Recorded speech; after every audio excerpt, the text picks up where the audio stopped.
Hello, everybody. Welcome to Do It 3D Canada on this fine Sunday evening. Hello, how is everybody doing? Um, anyways, hope you all enjoyed that. Jerry, yeah, I discovered that and been playing with it a little bit. The music thing, just so you know. So, anyways, let's say hello to whoever's here on this Sunday night. This is Edward Rantes is here for sure. Jerry, appreciate you being here, man. Everybody check out Jerry's channel, 3DHP, now. Well, no, not now. Wait till after my stream. Thunder Keys. Oh, my saving grace Thunder Keys is here. Thank you so much for all your help last week. I think tonight we're going to get some major progress thanks to you. Skull Army is here. Russ Gare is here. Unleash that turtle. Yes, let's do it. Wick Central. Who else? I just want to make sure I'm not missing anybody up above. I am not. Nick is here. Jose. Hello, Jose. And Andrew Humphrey. Boy, what else? Yeah, Jerry Tim's been playing with Suno.com. Yeah, what can I say? Guilty. Let's see. Who did I miss? Cliff D is here. Jason FLT is here. Gotta love AI generated. It's amazing what AI generated music can do. It's like, and it should be royalty free. I should not get a copyright strike. I hope not. Anyways, let's wait and see. Nick, Jose, Jason FLD. Yes. Speaking of Jasons, you guys may recognize this shirt. Now, do you want to know the easy way? That goes back a lot of years. That's pretty cool. So I'm just going to double check one thing here to make sure. There we go. Yeah, we are live. We do have audio. We do have video. Everything's good. We have 19 people on. Without further ado, we are going to start working on continuing the calibration, which I almost completely missed a whole step last week until Thunder Key said, hey, you're not listening to me. Back up and go to that page. You just skipped the whole section, which I almost did. So, and Papa Way is here. Howdy, just here to watch the turtle in action. Good. Well, we're going to hopefully get the turtle in action. We got a little bit of calibration to do beforehand, maybe 30 minutes of calibration, and hopefully we get this guy in action. We did set up the, last week, we did set up the little, I'm calling it a little doomer hickey that this thingamajigger bob here bumps into this doomer hickey to cut the filament. So that this should be all set to get going tonight because everything in here is set. And what else did I do? Hey, hit the button once. Hang on, let's try this. Let's try auto. Ooh, I like that fade in and out of the auto. Look at that. There we go. So what else I did off stream, just to save a bit of time, is let's turn this camera over just to get an idea here and see if I can get this lined up for you correctly. And if you look at this right here, you'll see that off stream what I did is I mounted the buffer and I did run my PTFE tube to the buffer and then down in and through to the hot end. And I also printed these little legs to kind of raise the turtle off of the top cover of the printer. And I unplugged, where's that wire?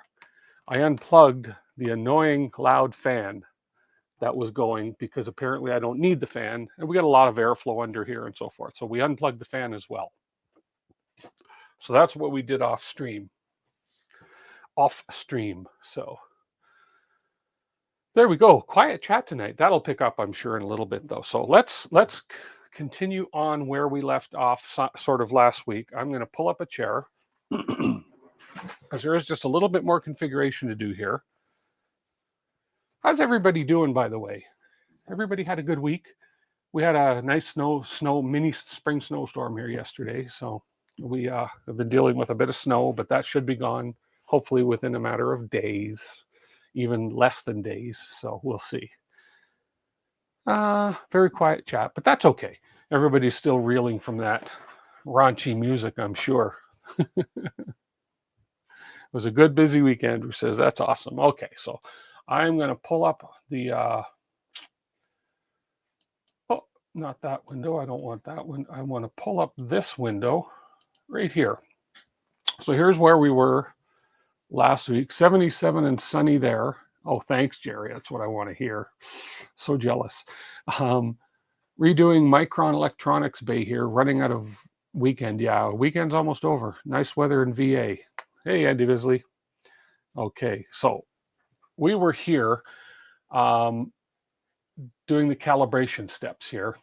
I just about skipped right by this whole section right here until until Thunder Keys rolled me back in and said, hey, you skipped the whole section. So we went to the calibration section and we were in this part here.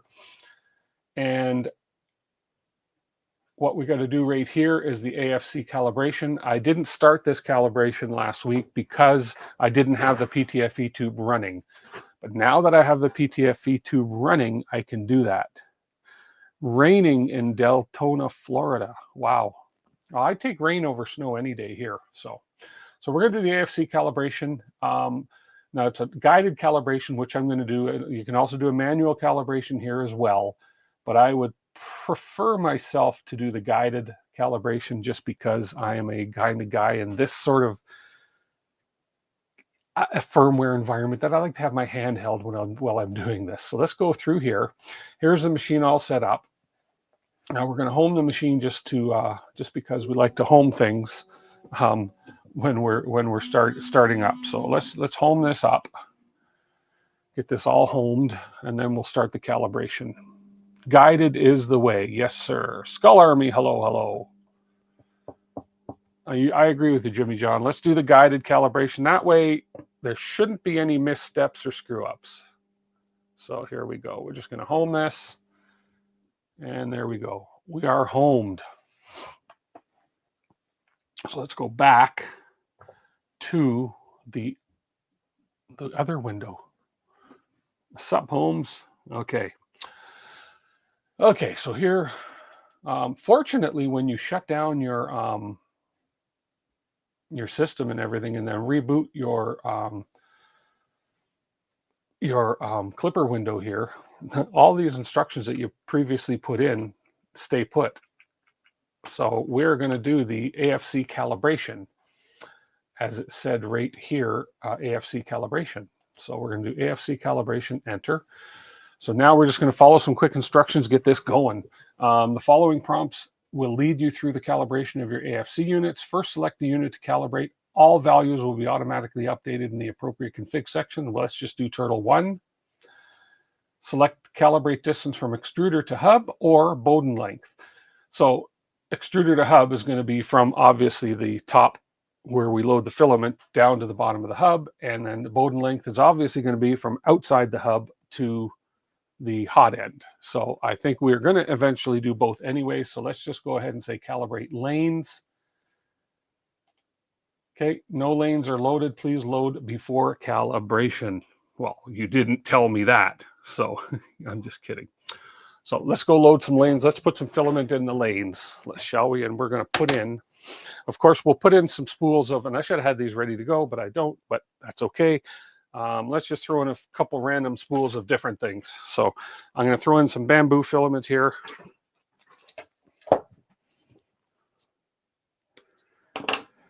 Okay, and I've got my little cheater step stool here because that's kind of tall up for me. So let's throw this in lane. I've got to get this lane numbering right. This is lane number, this is furthest away, so this is lane number 4. Aha. So we're going to start the filament in here.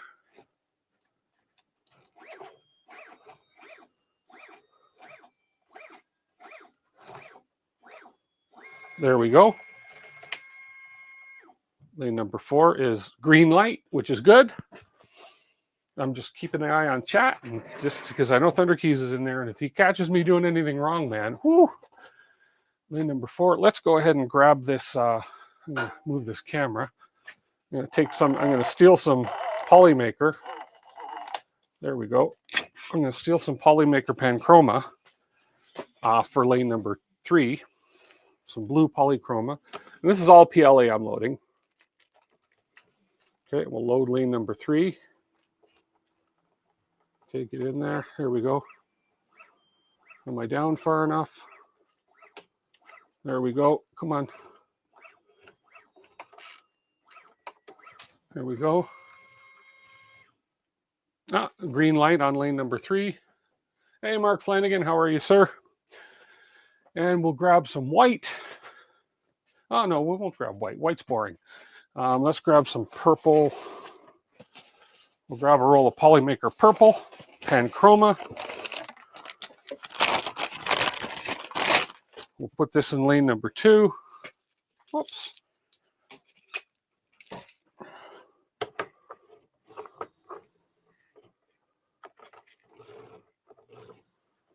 Okay.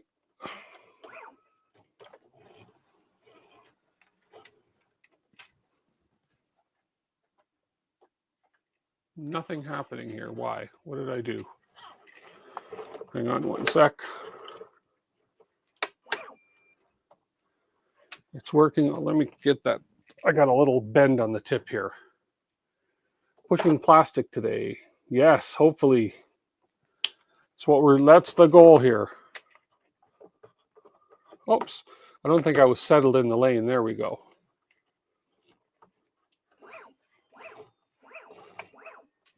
There we go. And we have green light on 2, and we got one more lane to load. One more lane. Let's pick, let's just pick a color, Tim, quickly. Everybody's waiting. I don't know what color to pick. I'm trying to find an open box is what I'm trying to do here. Here, I think this is open. We'll do some pan chroma green. That's not open. I was looking for an open box. So give me 1 second. Oh, I know one that's open. I know where there's one open. I have so many open filaments here. This one, pan chroma, Polymaker teal. Something visually different. Visually different? Polymaker teal. Teal is visually different. Teal is very light.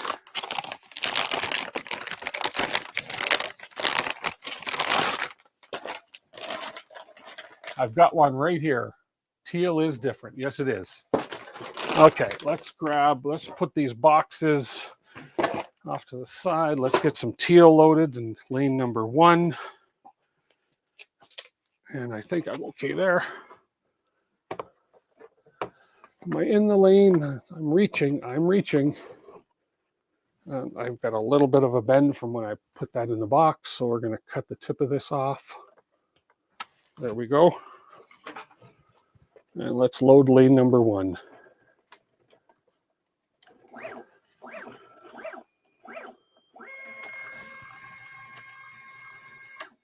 And we have 4 green lights across. You can kind of see them on the stream there.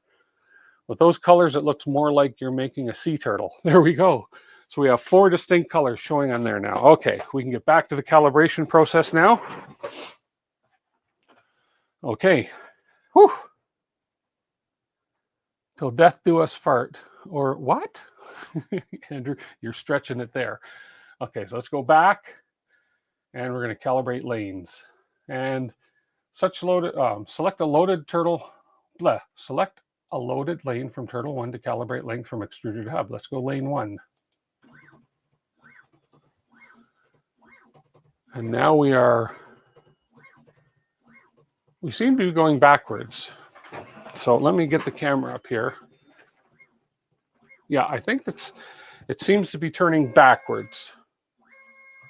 Oh, no, here we go. Now we're pulling. Here, let me cut to show you guys what's going on here. Whoops. Let's go back to this.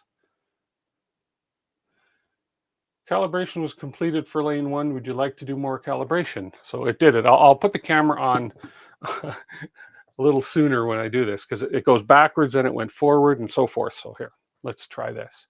It will go backwards first. Okay, run AFC status. Should I run an AFC status and do that? Well, let's calibrate the next lane. I think that worked. I think I just panicked because it went backwards. Although, let's do what you say there. Let's go back here and we'll run AFC status. Let me switch to this AFC underscore. Oh, where's the underscore key on this stupid keyboard? Status. Prep load. So it looks like we're all ready to go here. So let's do that calibration. Let's go back to number 2. Jimmy is the person to listen to over me tonight. He is one of the software team. Ah, well, hello, Jimmy, and thank you. Okay. Okay, so Turtle 1. calibrate lanes, and we've done lane 1, we'll do lane 2. So here's what it's doing.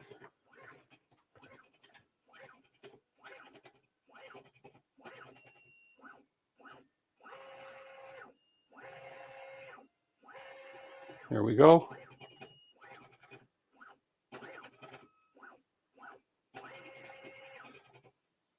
There we go. And it says calibration was completed for lane 2.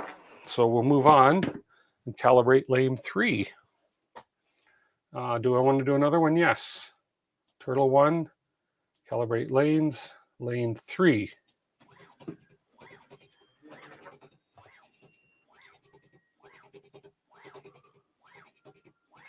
There we go. I'm holding this camera by hand. Hopefully I'm not too shaky.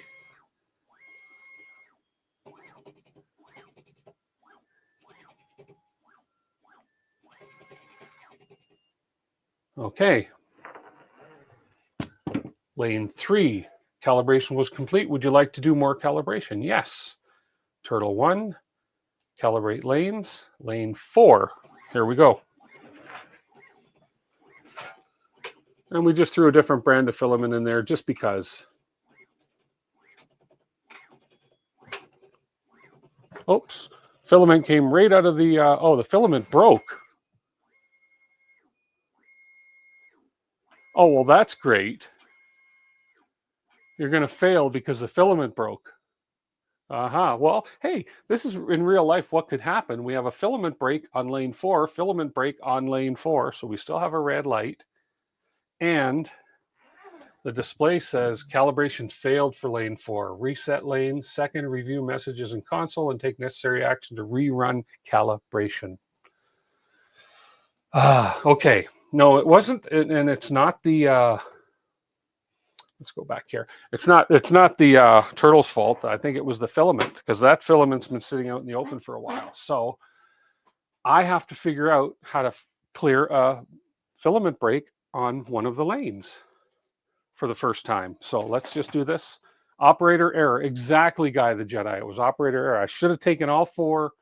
I should have picked all 4 Polymaker filaments. Now, I'm going to probably have to take it off its mount to clear that filament break out of there.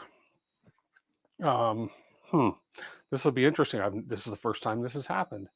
Oh, BT lane eject. Oh, BT lane eject. Okay, let's do that. Rather than take anything apart, let's try that. Okay, let's go.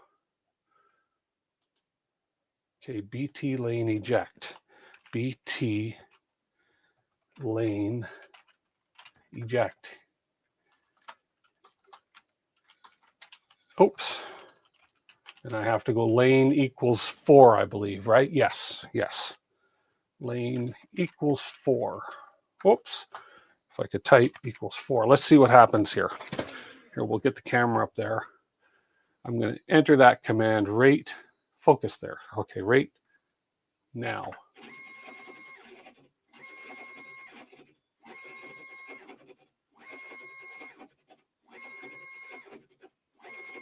I don't think it's coming out.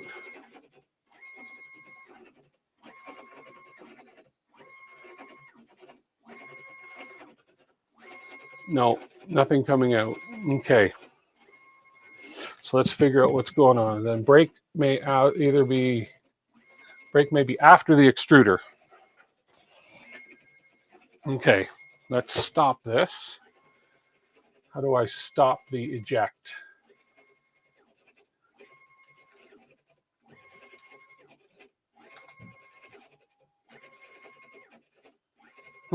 Is there a way to stop this? It just keeps going and going. It's like the Energizer Bunny. It's trying.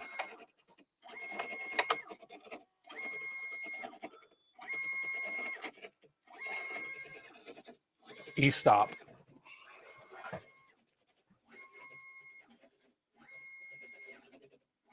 Okay. Yeah, we'll stop that. Shut it, get it back up. Get a new roll and push it out. That might work. That might just work. I'd rather that than have to take this apart. especially being this far in the process. Okay, do I have red in there yet? No, I don't. We'll get a roll of red here, which I know is fresh. What's up, Jack Black? That's actually a great idea there, Edward. Let's see if another roll will push that through. Let's restart. Why don't we restart?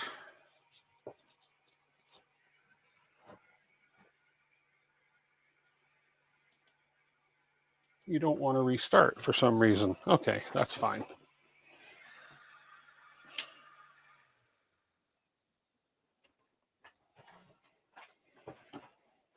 Oh no!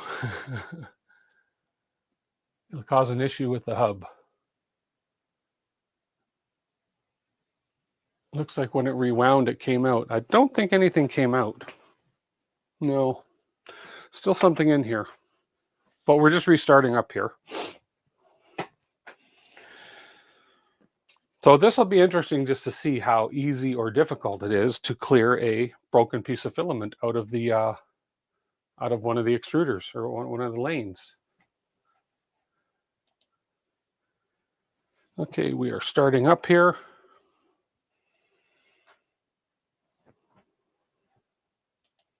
And here we go. We're launched. Now we can't. Oh, there we go. Oh, it's still trying to. Oh no, it's just checking all the lanes. Okay, and we have our 3 green lights and 1 red light. We're good here. So let's try that. Let's see if we can. Bodenwoes, yes, Bodenwoes. Let's see if I can put this in and convince it to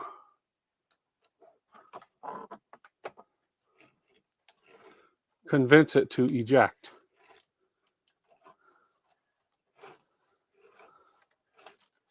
Okay, there, it's hit there. Okay.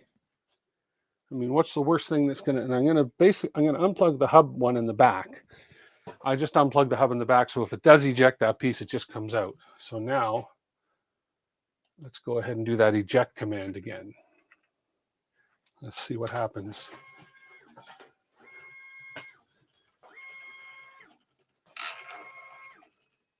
Oh, it's backwards. Oh, I see. Now I wonder, actually, oh, because it's trying to come back out this way. I see. Okay, now I wonder, while it's doing that, I wonder if I push a piece of filament through the, no, but then again, I'm not necessarily going to get it into hub 4. Okay, you would have to manually BT lane move. Oh, okay. Let's see what happens there. BT lane move. Now, is there a macro for that? Let's have a look. BT lane move. There is a macro for that.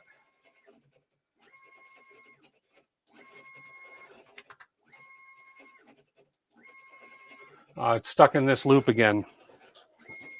Okay. We're learning as we go here. So there's no way to shut this eject down. It's ejecting and it's continually trying to eject here. But there's nothing to eject because obviously it's stuck in the middle somewhere. But I need to stop this first. Now, there's no way to put anything in the console to stop this, is there, without rebooting? You can disable the prep command.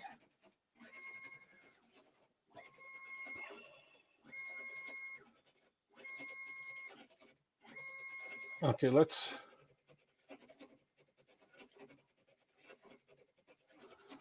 Okay. That's so that it doesn't do the self-test on startup.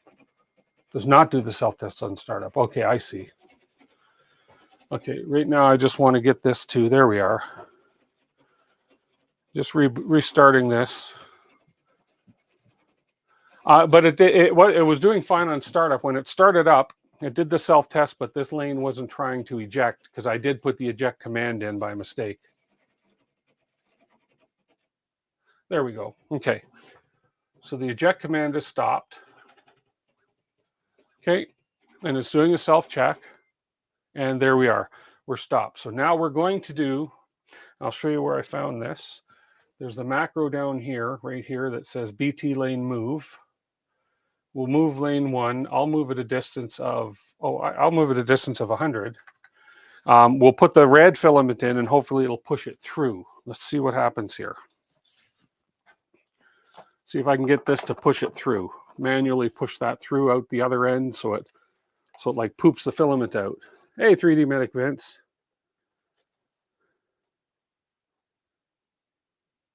Just the lane move. Okay, so we're in here. Let's do the lane move now. Oh, I did lane 1. That was kind of stupid. And it came right out. Let's back this. Can I back that up? There's got to be a reverse. Oh, lane 1 minus 100. It helps if I pick the right lane. There we go. So do minus 100 on lane 1. We're going to do lane 4, 100. Let's see if this works.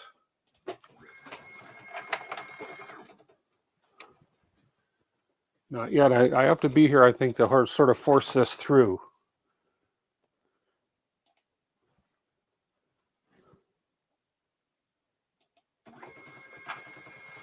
There we go. Oh, it did. Aha.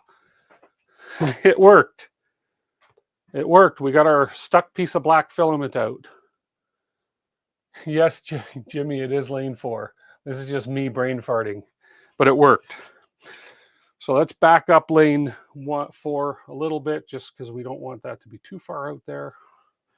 Well, minus 50. Oh, this is great to know that these here macros are here. So there, we backed up 50 millimeters. Okay. Now that we are unstuck, let's move on. Whew. Wow. That was scary. Okay. Let's leave off. Let's pick up where we left off. I need a drink of water after that. Okay. Let's do the calibration again. AFC calibration. Turtle 1. Now we need to calibrate AFC Bowden length. I got to hook this Bowden tube back up in the back here that I unhooked to get that ejection out. There we go. Okay. Now we're going to calibrate Bowden length. I did hydrate. Thank you, Maker Mindset. Bowden length, lane 1. So it's doing its thing again here.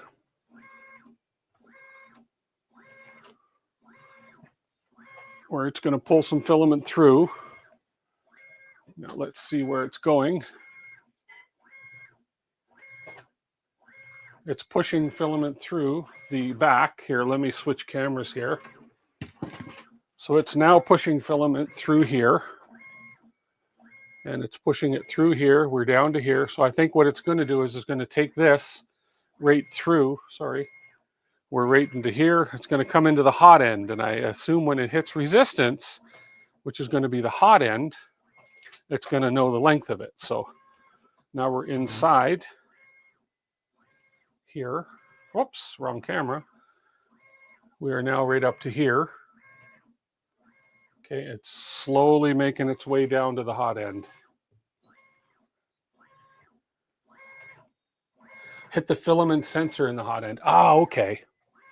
That's right. It's just about to enter the hot end. And it hit the sensor. I heard the sensor go click.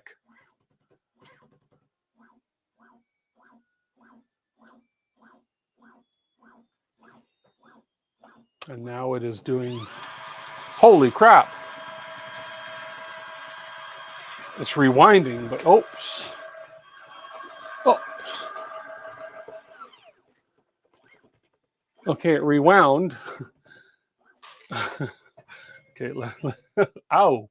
That rewound very fast, but what happened here, let me switch to the other.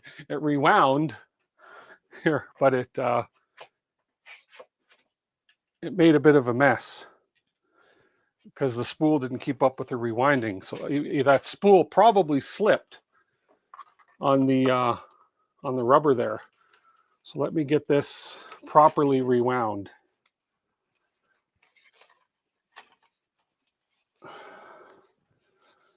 Let me get this properly rewound here so that we don't have any issues. There we go. Kind of like that. Let's see if the other lanes do that. It just didn't keep up with that when it rewound so fast. Oh, I gotta twist that this way.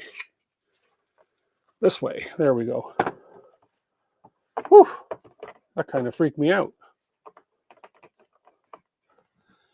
Also, you only need to do Bowden calibration for one lane. Oh, because then obviously, because they're all going to be the same length. Okay. Respooler could be binding too. Okay. Well, we'll worry about that after. Oh, I still got to fix lane 1. I still have a red light on lane 1. So I have to go back. Oh, sorry, lane 4. I'll get this right. I swear I'm going to stick little stickers here that say 1, 2, 3, 4. So wrong camera. So I'm going to go back and we're going to do the AFC calibrate again, but we need to do lane. We need to do the lane and we need to calibrate lane 4.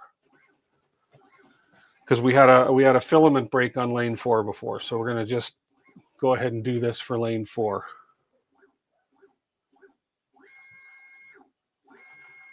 There we go. That's really bright all of a sudden.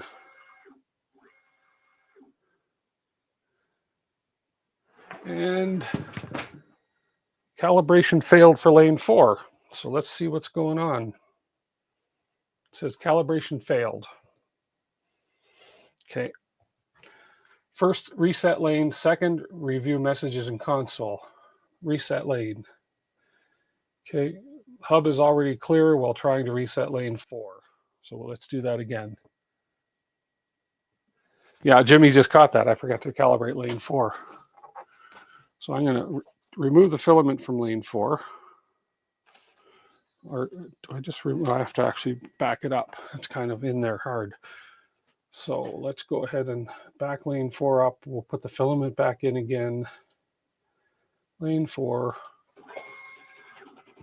Okay. Not quite.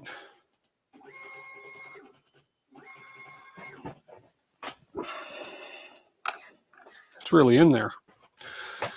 If it fails again, check to see if your filament went past the sensor and is sticking out the hub.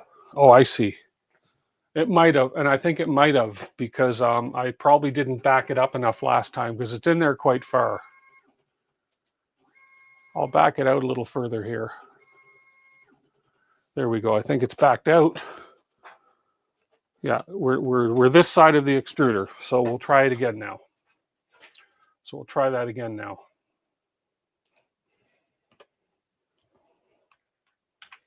AFC calibration, Turtle 1, lanes, lane. Okay. It's not showing lane 4 ready, so I have to, excuse me, pull it out and reinsert the filament so that it knows it's in there. There we go.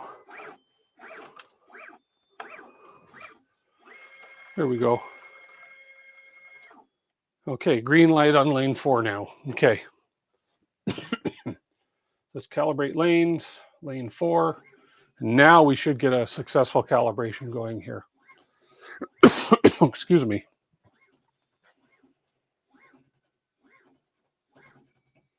I am making it look more difficult than it is, trust me.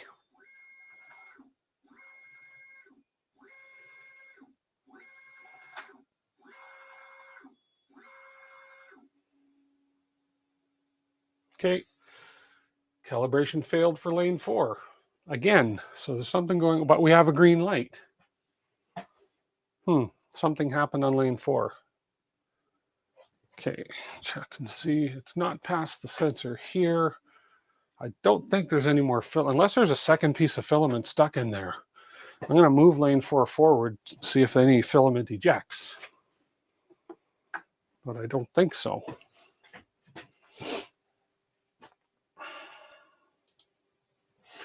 Okay, let's move it forward and just make sure I'm getting the red out. So I can move it 200.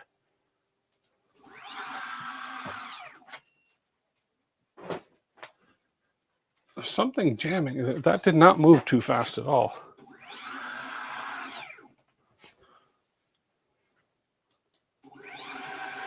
There we go. Okay, there's nothing jamming, and I'm getting red out. I'm getting the filament out, so let's back it up. I'm keeping an eye on chat here just to make sure you guys have any ideas, but we're going to back it up again. Okay, no problem. And let's back it right out. Okay. And let's set up lane 4 again one more time here. We got the filament all backed out. Let me just cut a fresh piece off of here just in case. There we go. I'm supposed to be printing tonight. You're supposed to be cooperating with me here.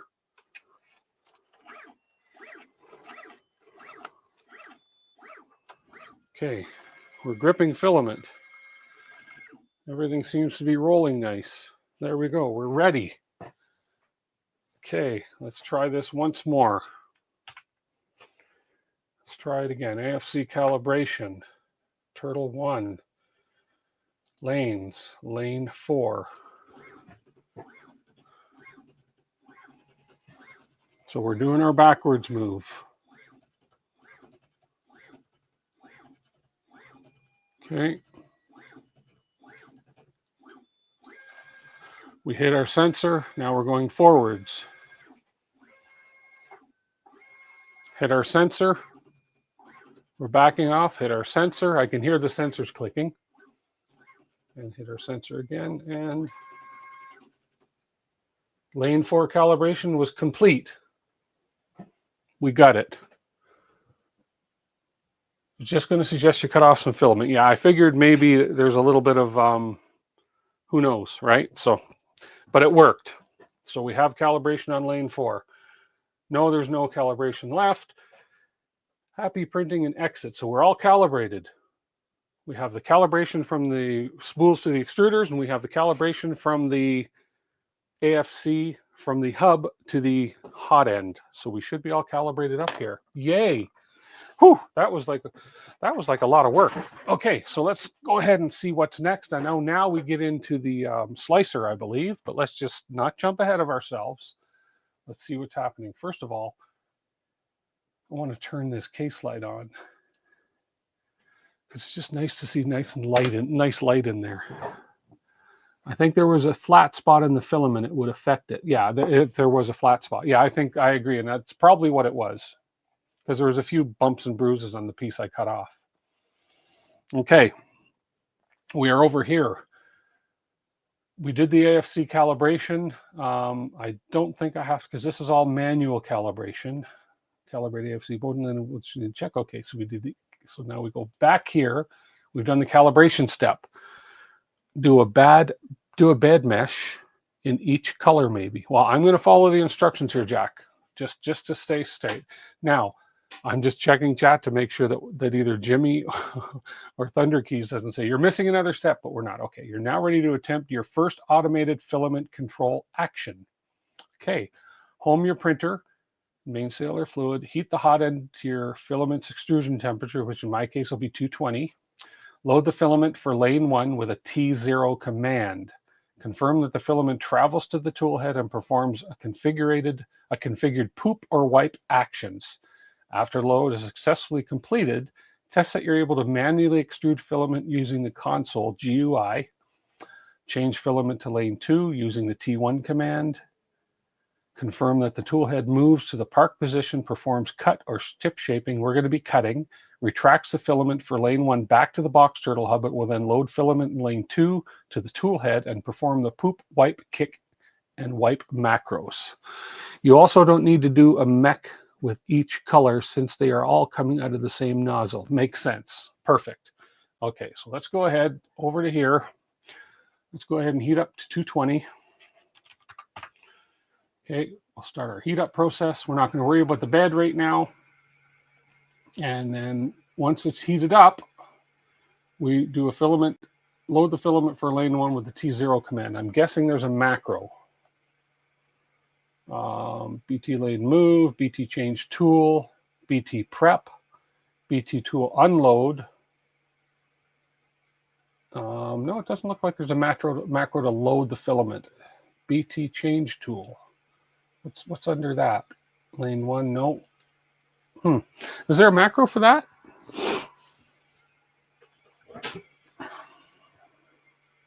It's saying look for the T0 command. But obviously I've got to use, now this is one of those commands that I probably don't know, but there should be a macro for that, I would think. Scroll up.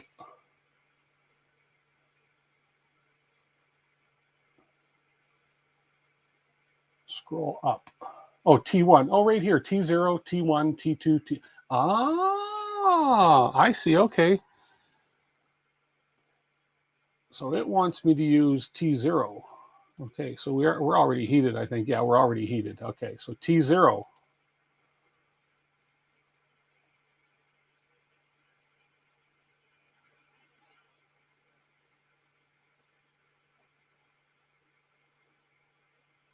What's this under here? Tools, extrusion factor. So T0.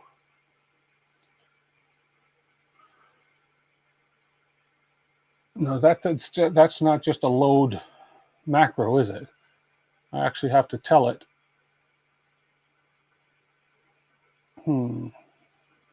This is where I look like a complete moron. Filament loaded in bypass, not doing tool load. Filament loaded in bypass, not doing tool load. Okay. And I just had a shutdown. Clipper just shut down on me. Heater not heating as expected. Oh, I wonder what happened there.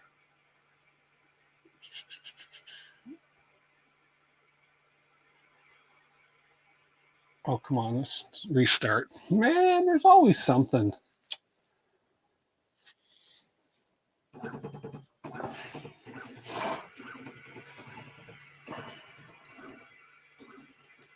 What do you mean not heating as expected? I've printed off you and you're fine. 220. We even did a I've calibrated everything. You have a virtual bypass switch enabled. Do I? I wonder if I do. Okay, there we are. We're heated up. And what's that error again? T0. Filament loaded in bypass, not doing tool load. And then I get my shutdown error. Huh. It burped. See, this was too good to be true that it was going smooth, right? Always something going on here. What is going on?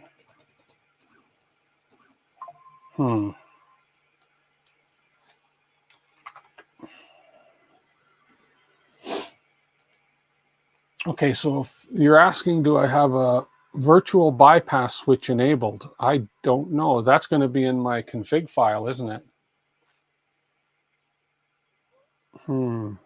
Hey, Kenneth Davis. We are just, oh, by the way, while everybody's here, let me just pause for 1 second and start. Let me activate this form, enable. And I'm going to actually post it in chat here. Oops, that's not what I wanted to do.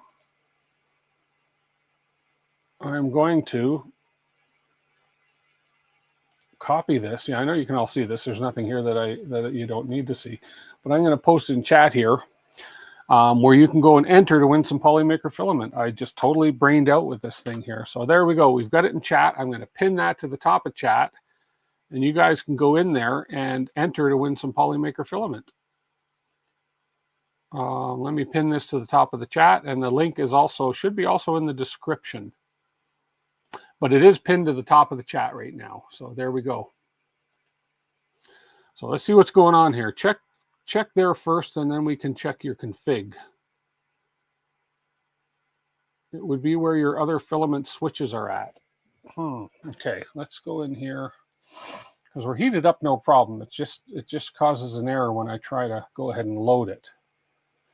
Okay, let's go here. I'm looking for a virtual...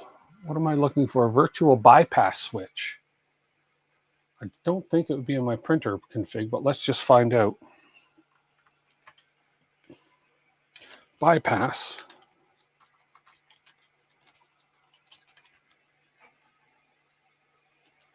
So I have nothing. Let's just go virtual too.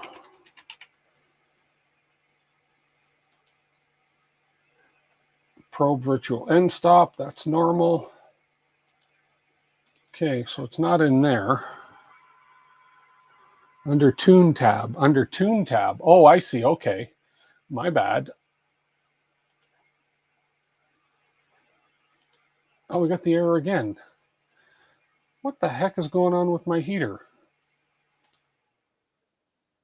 I PID tuned everything and I've been printing and everything's been working. Now all of a sudden, when I want this to work,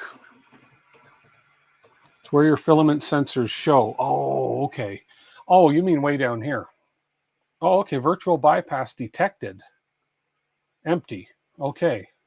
I assume then that should be empty.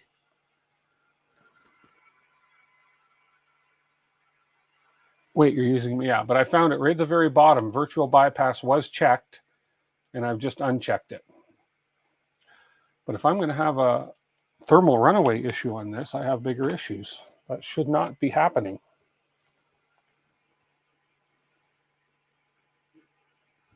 It's all over the place, the temperature. That's why. Something's going on with my hot end.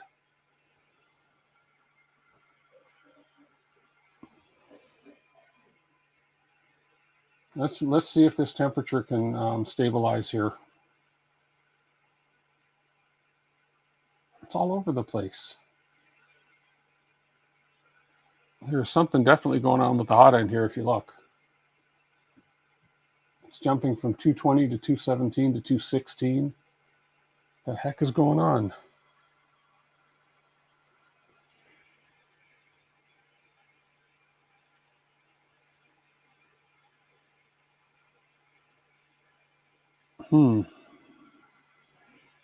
Now restart. Let me restart, see if that maybe fixes some issues.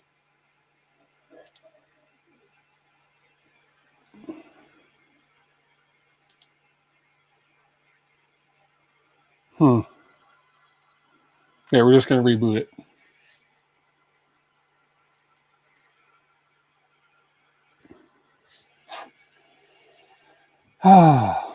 Let's see. Famous last words. Only about a half hour left of tuning. Anyways, welcome to live streaming, right? That's all I can say.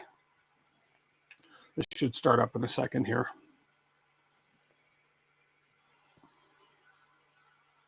And here we go.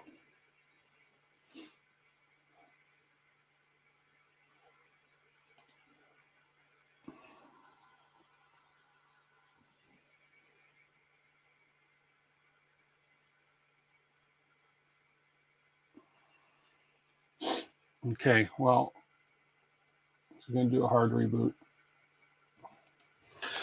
I don't know. You know, sometimes you just have to do what you have to do.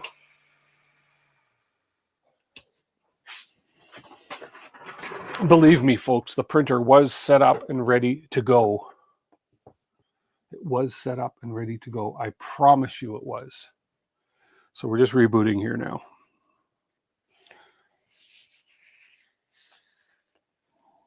Software.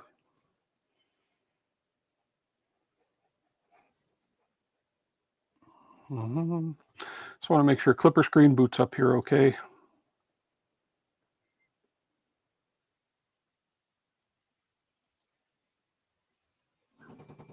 There we go. There we go. Okay. Now, it just needed a slap in the face. Let's see if we can get this temperature thing to... See, it's lowering fine. Let's see if we can get this temperature to settle. I want it 220, actually.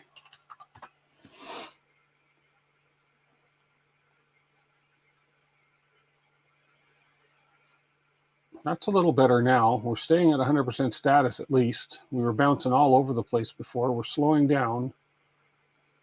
Looks like it's going to work this time. That looks about right. For some reason, we were bouncing all over the place. Oh, now we are still bouncing all over the place. What the heck is going on?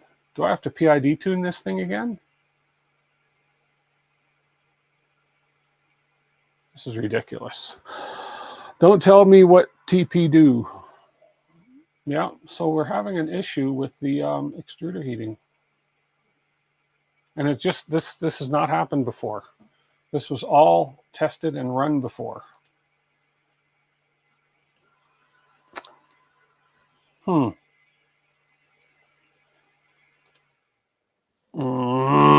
Thermistor is acting dumb, yeah. But why? It shouldn't be.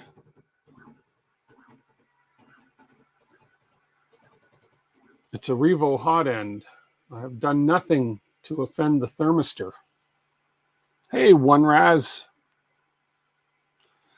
I don't know if it's like, I don't know what the heck's going on. Let me go ahead. Let me just investigate that. Man, I'm going to be so friggin' disappointed if this prevents me from getting a multicolor print out of this thing tonight. I'm going to be so friggin' disappointed.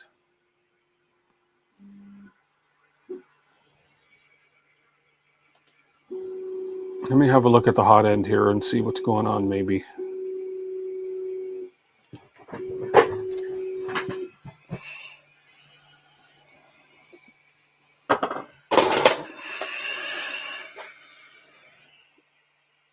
Checking my plugs here.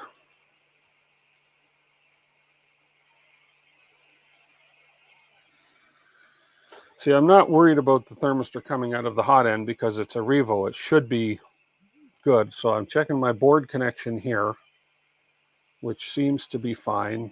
There doesn't seem to be any loose or broken wires in there. I can't check underneath because I have to, I suppose, no, if I check underneath and lift this printer, all these spools are going to go rocking.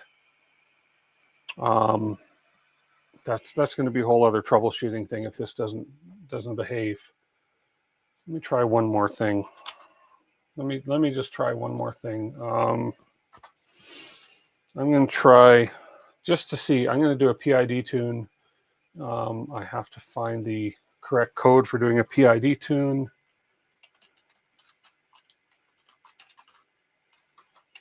And I'm going to see if it passes. PID tuning on a Hotend is pretty quick. So let's just do a quick check here.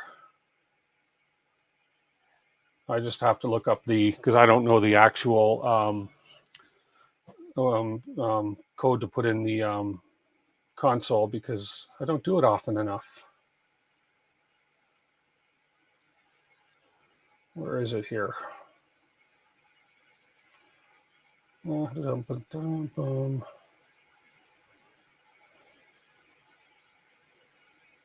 Here we go. I found it. Okay, copy that. Let's go in here. Target, we'll do the target to 220.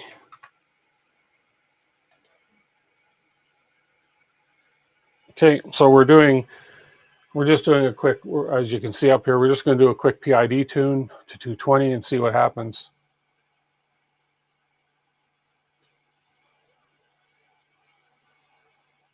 Let's see what happens. See if it passes a PID tune test anyways. If there's an issue with the thermistor, this will tell me.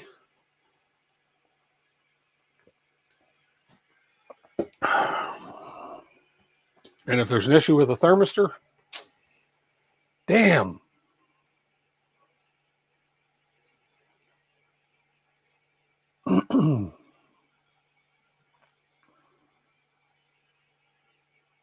Don't forget, guys, while we're on this break, go ahead and up here at the top of the chat, there's a link to enter to win some Polymaker Filament.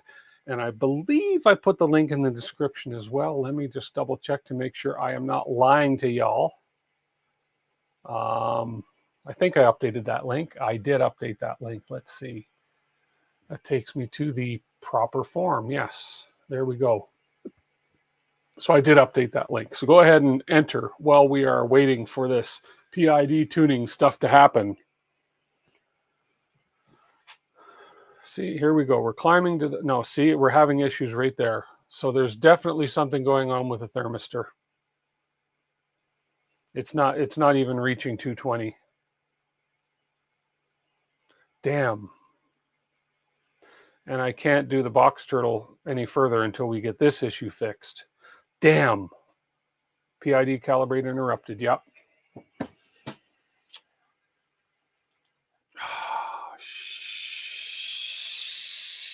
I want to say the word, but I can't.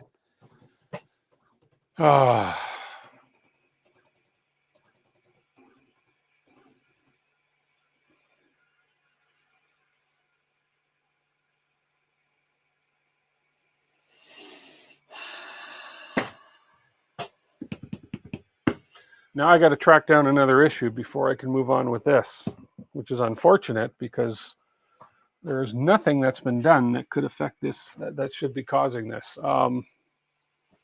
But I have to take all those spools out in order to, I'm probably fine with leaving this because this is mounted solid on top of here. I have to turn over and I have to check my wiring on the hot end. I'll pop the hot end off and see if there's anything visible in there. There shouldn't be, but who knows if there's a pinched wire. It could very well. Cheer up, I haven't even started building mine. Thanks, Kermit. No, I'm disappointed. Tonight was supposed to be a printing night on this thing, and I'm disappointed, as I'm sure some of you guys are. Found a broken wire and got it fixed, but it was a bummer. Yeah. Reseat your connections. Yeah.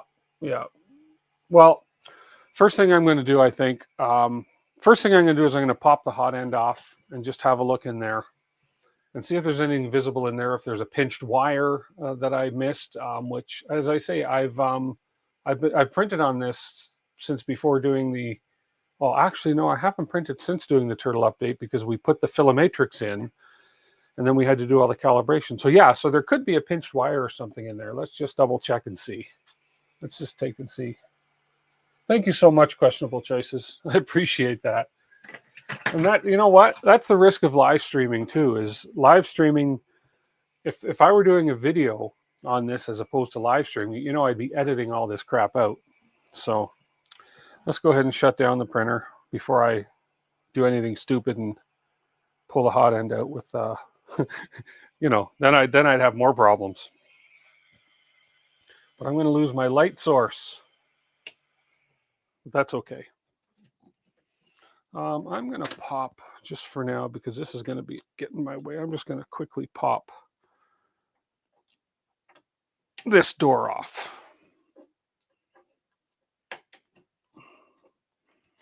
There we go, just to get that out of the way. Okay, let's go ahead and,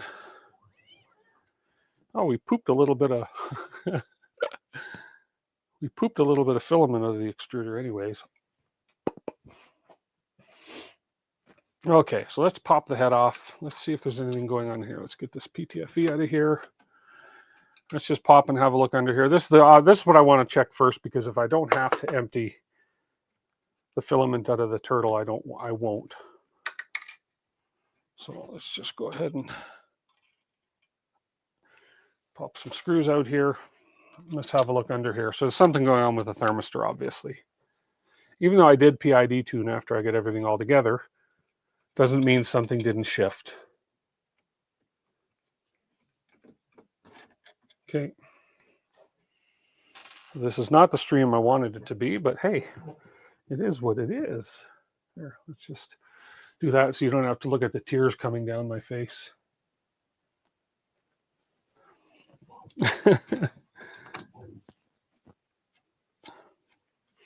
Nice thing about it is these stealth printers are so easy to service.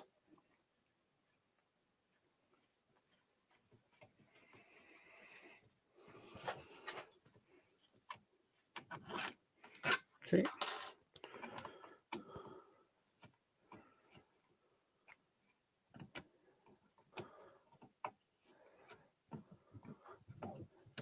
Oh, that hot end's still a bit hot. It was cooled down to about 180.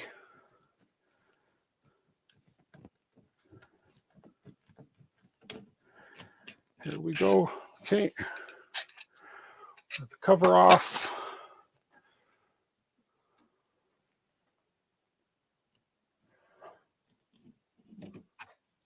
Oh, I didn't have the bottom two screws in there. That's not nice. Let's have a quick peek here. Let's pop these off. Here we go. Okay. I forgot to put 2 bottom screws in here, but that's not going to cause my issue.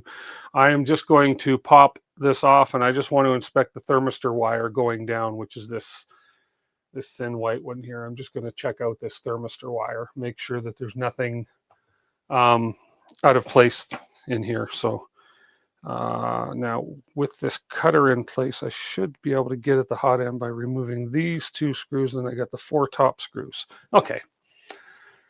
This is a little bit of a different video than I wanted it to be, but hey, what the heck. Just got your stealth burner in the mail yesterday. Awesome. So if it's the hot end, heater wires are good. Which screen is this? Are you asking about this screen here? This is the BTT. It's a 7-inch touchscreen. And it's I'm not using HDMI. I'm using the flat ribbon cable to the Raspberry Pi for this screen. I've got this on this end of my Trident because my eyes are too old for those tiny little screens.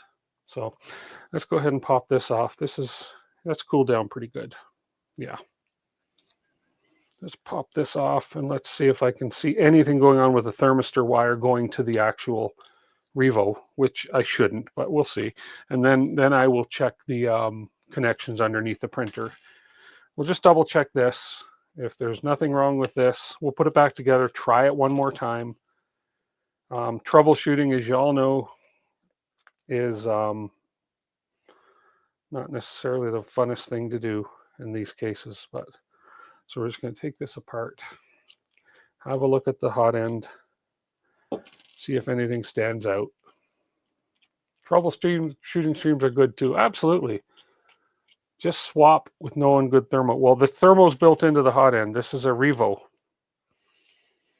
So the thermistor is built in. So if it is a thermistor issue, it's a hot end issue. Okay. So this oh, I got to pop one more screw off to get this. I'm going to have to pop off this the filament cutter part here. Hang on one sec. So this is now turned into a troubleshooting stream as opposed to a printing. So that's why in my thumbnail I said hopefully we get to start printing. Okay, I just don't want to. I've got to be careful of this spring because this is spring loaded. Let's pop that off, pop that out, and there's the spring. Okay, now this should come off. There is the hot end. I'm just going to pull this right out. Here's our hot end. Okay, so yeah, the thermistor is built right into this hot end. That's the Revo hot end. So, but my guess is that there's not going to be an issue at this end, but who knows? I'm going to pop the sock off. Can't you test the thermistor with your multimeter? Yeah, what do I test? I've not tested a thermistor before, so that would be something new to me. Do I test it just by putting the probes on the tips of the thermistor wires and see if I get resistance? Is that how that works?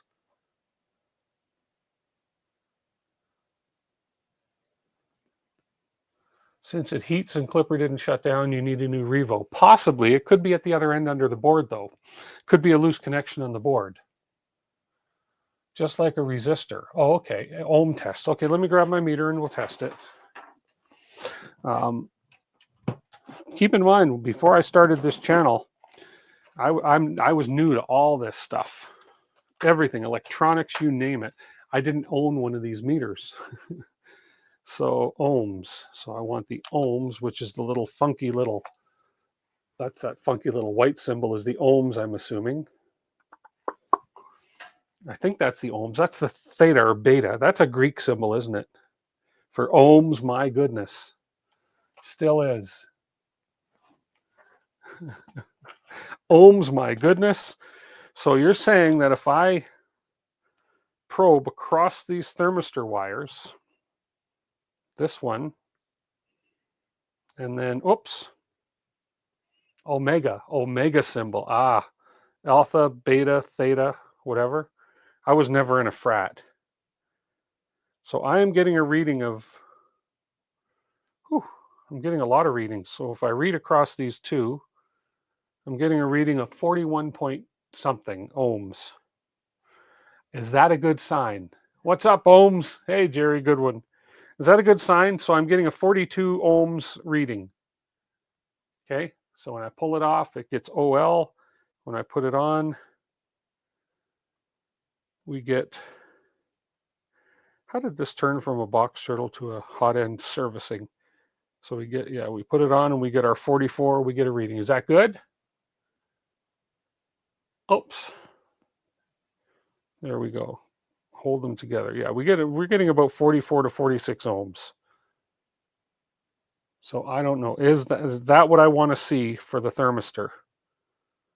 There we go, 47. Yeah. Okay, so we're getting a reading.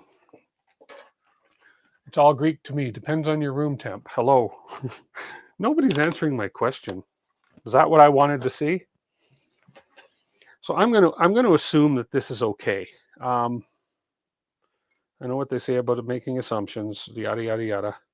Because this hot end's been working fine. Now put your finger on the thermistor to see if it changes value. Huh? Now put your finger on the thermistor. I can't get a hold of the thermistor through this. It's all built in underneath here. Something. Edward Rantet says no. Maker Mindset that says that should be okay. And Edward says put your finger on the thermistor to see if it changes value. Well, the only way it's going to change value, I can't stick my finger right on the thermistor, but this just seems like a Laurel and Hardy play here going on. Here, let me get this poker. These are so close together. Put heat on a hot end and see if it changes. Use a hot gun. Oh, I see. Okay. Okay. I see what you're saying. Okay, I'll do that. So if it changes, it means the thermistor's working, is what you're telling me. At least I think that's what you're telling me. The 41 ohm shows it's not shorted or broke. Oh, I see. Hey, MakerMind Nexus Dan. How you doing? Welcome to the stream that was supposed to be about printing out of the BoxTurtle, but it's turned into a Hotend finding problems on the Hotend show. Okay, let me get the heater going here. Let me set that up on the table. Let me get the meter on. I know it's loud. Let me get the meter on this, and we'll put some heat on the hot end and see if my ohms changes. Ohms. Come on. Ah, it's these little, it's such a small wire, small plug, and then these little, here, let's get this connector in, this connector in. Oh, come on. Dan, this is all your fault that I'm doing this. Okay, now let's heat this up. So you guys can see the meter there. Okay, as it gets warmer, as the hot end gets warmer, the ohms are going down. Okay, look at that. Okay, they're going way down. 43, 42, 41, 40. If I take it off the heat, and it's going to go up again. It's working. Okay, so somebody says it is working. Okay, let's shut this off. Although that is nice on the hands, I'm telling you. My hands are cold tonight. Let me just warm my hands up a little bit. Science. Well, I just learned something new tonight from you guys about thermistors. I did not know that I could test a thermistor like that and actually, oh, that's hot. Actually apply some heat to it. Oh, that's hot. That got hotter than I didn't think that got that hot that fast. Holy crap. That was hot. Ouch. Now for your entertainment value, you need to consider the temp change in the YYC in the last 3 days. You can add a verify heater extruder. Okay.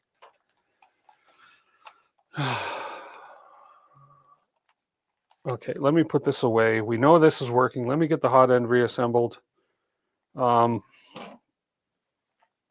See, entertainment. Can we post here? Possibly, I have to look into that. You have to be a administrator to post. Is this still hot now, or did it? I got to let this cool down before I put it back in the plastic. I was actually heating up the heat break, which is not supposed to get that hot. It's pretty hot still, so I just got to let this cool down. Now check the lead back to the printer. Oh, I see what you mean. Unplug underneath and check the lead to the printer, see if I'm getting the same resistance. Aha. That makes sense. And then that'll tell me if there's a break between the thermistor, between the hot end and the back of the board, back in the board, and the wiring down to the board. Okay, cool. Okay, let's put this back in.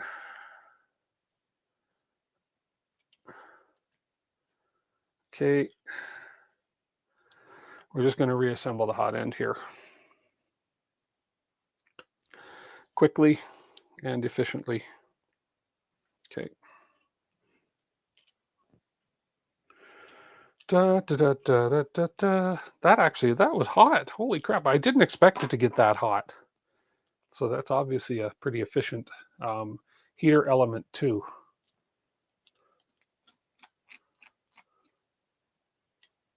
Or continuity test. I see what you mean. It's a matter of knowing which connector though.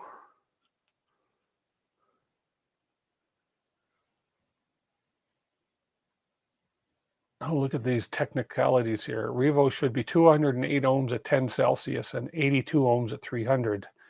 What should it be at my room ambient temperature that I'm in right now, though? Okay, so now, this way. No, this way. Whoops. And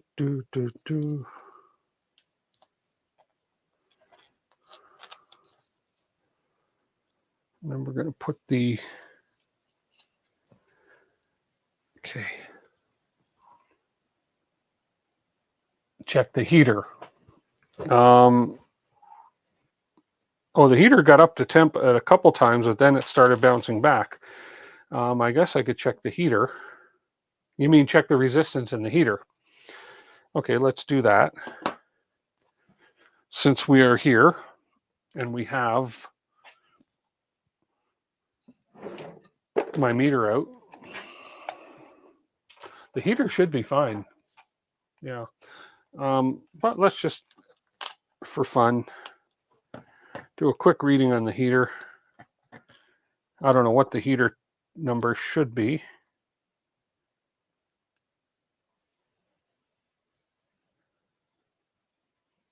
But we're getting a reading of 15 ohms from the heater. 15 ohms or so from the heater. So I'm sure the heater is working good. I think it was the thermistor that was stopping the heater from settling. I appreciate all the input and all the advice. Everybody's input is welcome. Let's just put this back together. 14 is good. Good. 14 ohms is all right for the heater. Awesome. So we're going to put this back in. And I was actually missing 2 screws on this when I put it together initially. But that's okay. That was not the cause of the issues. Now we're going to put the knife back in. Spring. Put this in here.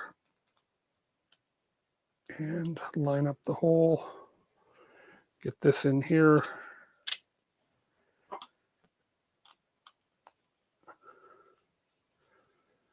There we go. Okay, make sure we got clear movement. We do. Perfect. Okay, I'm just going to grab a couple more screws. I don't know what length I need for that, but I'm pretty sure probably 25s. Let's see. I just want to put these bottom 2 screws in since I had missed them on the initial assembly, which is no, that's not going to go. Probably don't. Okay, no, I don't think. Or maybe they're button heads I need. Maybe they're button heads. But I don't think, no, I don't need those. Oh no, those are for the, no, what am I doing? I'm not even thinking straight here. I'm a little miscombobulated. I'm not even thinking straight. Forgive me. That was stupid. Okay. Let's get this back together. Yeah, lower cover screws. I had a brain fart. I know that, but I just had a brain fart. Jeez. Okay. Let's put these together. That's embarrassing brain fart. Okay, these connectors are always a hassle because I have big fingers. Come on. Come on, there we go. Heater and thermistor, come on. It does get easier every time. And there we are, we're plugged back in. What will be the main things you will print with this setup? I don't know. We've all been there, don't worry about it. It happens to the best of us, brain farts. Exactly. I have a lot of brain farts. It's just me. It's an age thing. It really happens. And that it's a lack of hair, right? The more hair you lose, the more brain cells you lose. I don't know what my main focus on printing will be, or what I'll be printing with this, but who knows? I may do some stuff. I have the bamboo multicolor units too. So, and I'm working on some multicolor prints right now for somebody that wanted some Easter egg things. So mostly it was just to have it, to build it and have it. It's all the beans I've been eating, says Dan. You're so right. First print should be a number tag for the lanes. Yes. Yes. That's number exactly. Because I will definitely mess those up more than once, I'm sure.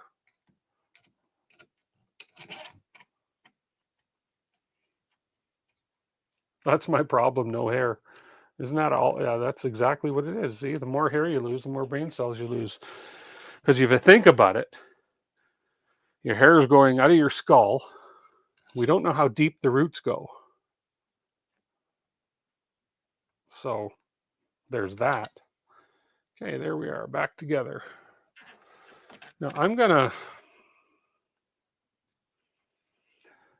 do, you never know if I jostled a wire, if I moved something, although it's like beating a dead horse, but I'm thinking I should just boot it up and try one more time and just see if I have any better results.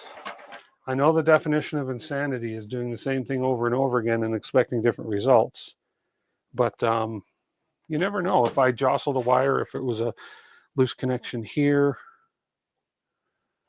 So, oh, did I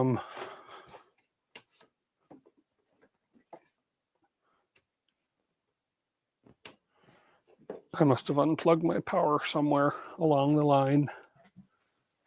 Let me just find, you remember your thermistor is not in spec. See, it was working in printing, now it has not. I think it's not working well. Huh? Try to add the verify heater extruder on your printer config and you should be good. Okay, let's have a look and see. Let's see what's going on. I think I pulled a plug out of the back here because I got no power now. You are coming back here and you were to here. Oh, there we are. Why did you fall down here? Okay. Are we good? Now we're good. We have power.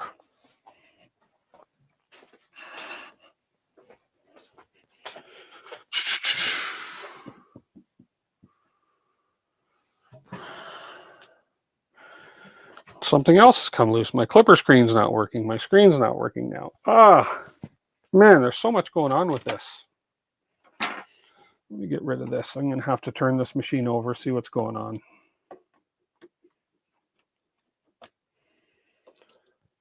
I'll see if I can at least get I probably jostled a wire loose on this.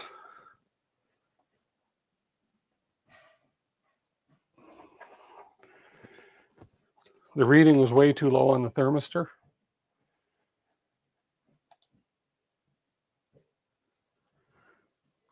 I'm not so worried about the screen because that's just a loose wire likely.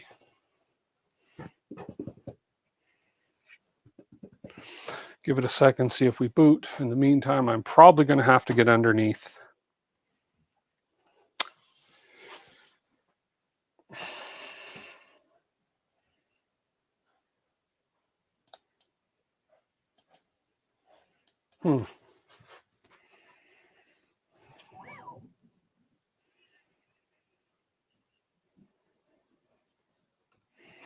What is going on? Now you're not starting up at all.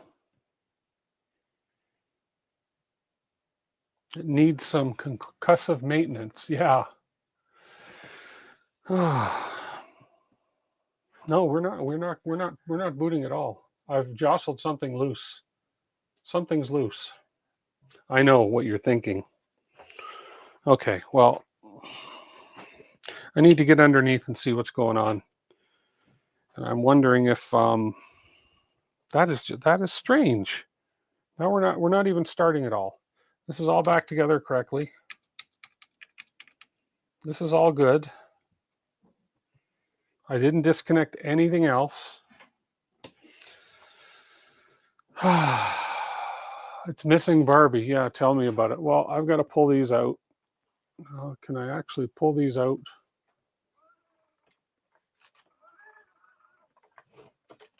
Did you pop a fuse? That's what I'm wondering. Well, there's power getting into the printer. I didn't pop a fuse in my shop, for sure. 78K at your room temperature. Mine was at 40 something, but I'm chilly and I'm colder down here. Yeah, I don't know. Let's get these unloaded.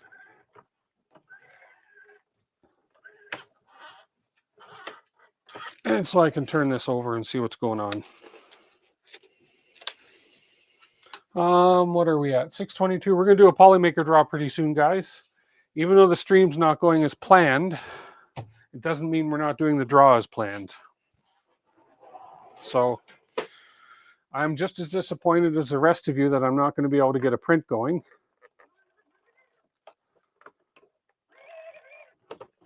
So there's that. And I'll look into that, Jerry.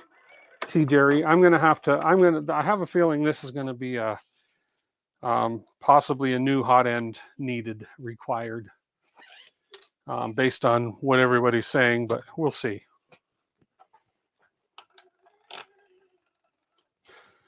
I can't power it up to unload these properly, so I'm kind of just slowly backing them out. Here we go.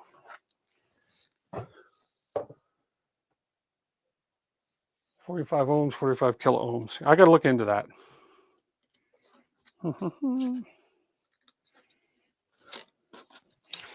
Okay.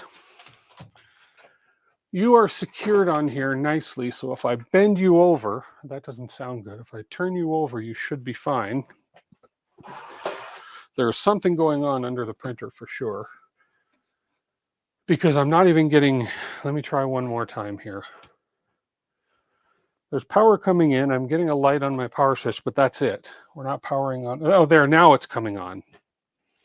Ah, for goodness sake. Now it's coming on. Oh, I swear. I'm going to lose more hair tonight. Turn it over and give it a good probing. Oh, crap.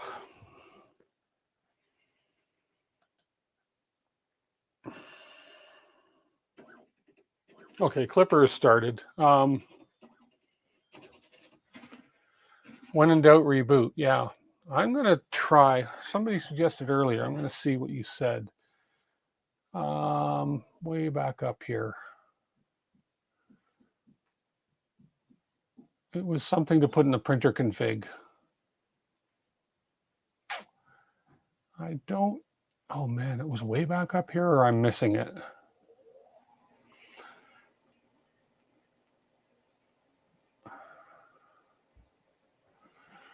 Yeah, there's been too much chat. I can't find it.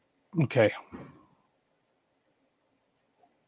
Okay, so it was something about the thermistor to put in the printer config to do a check on it or something. So let me just see. You know who you are. You'll post it again. And if I have to replace the Revo, I have to replace the Revo. My local supplier has them, but I'm hoping that's not. I'm hoping it is not an issue with the Hotend. I guess that would be the only disadvantage of having that kind of a Hotend is you can't just replace a simple thermistor. Verify heater extruder.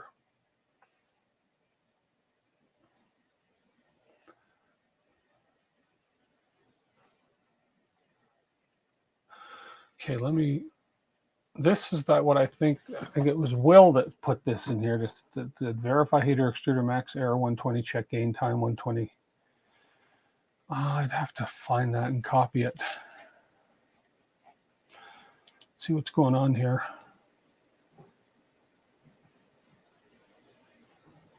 Tip your waiters. Yeah, Will De Silva stated it. Do I have that in here? Anyways, let's just have a look. So we are started up again. We are no problem. Let's check my printer config. Damn. Verify. Let me just do a search because it's easier than me trying to find where everything is. Okay.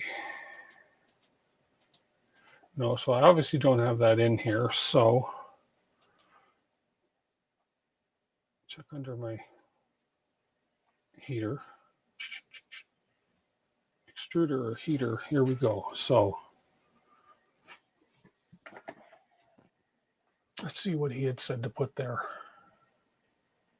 Let's go back up and find that again. Actually, I can't cut and paste from this window, so I'm going to actually go over here. Bear with me, folks. I have to find that comment over here, and then I'll see if I can copy and paste from here.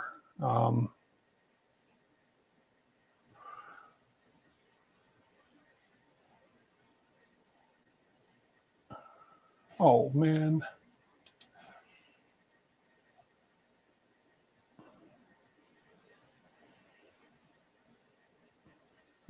Bear with me. Be patient.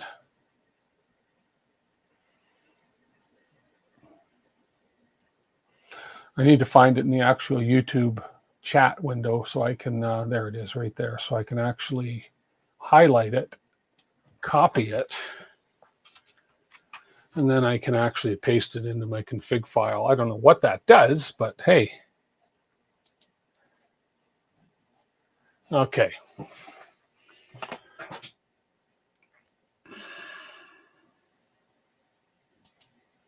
We'll just pop it in under here.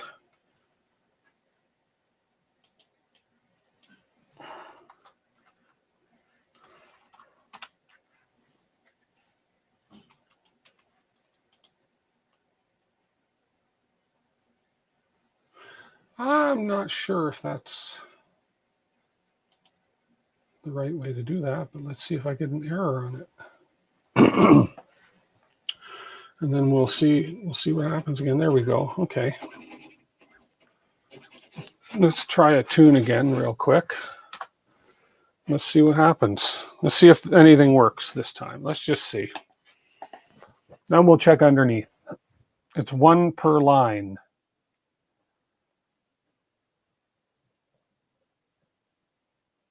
Oh, it's 1 per line, then try PID again. Oh, so I should, let's go back and do that 1 per line.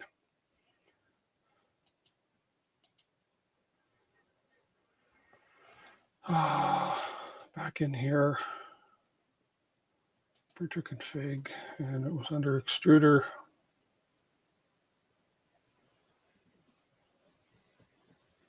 Max error 120.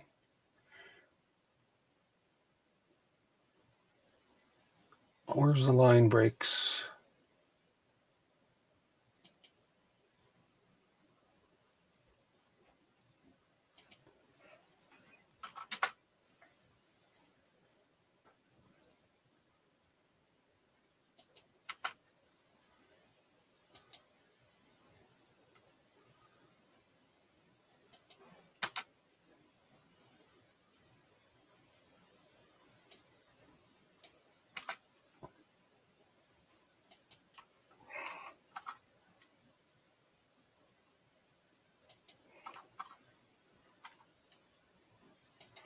Oh, what am I missing here?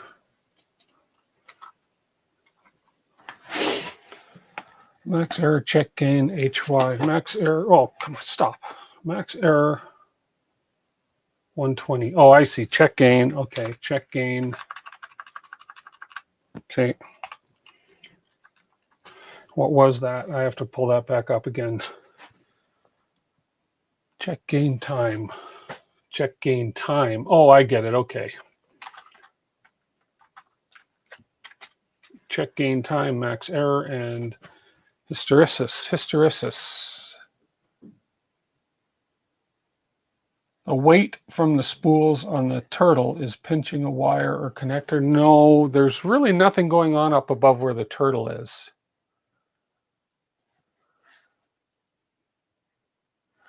It's a new line after the number values. I get it. Okay. Okay. Heating gain. Then we have this. Then we have dumber. Then we have heating gain. I get it. Okay. Heating gain. There we go. So there we are. I think that's right there.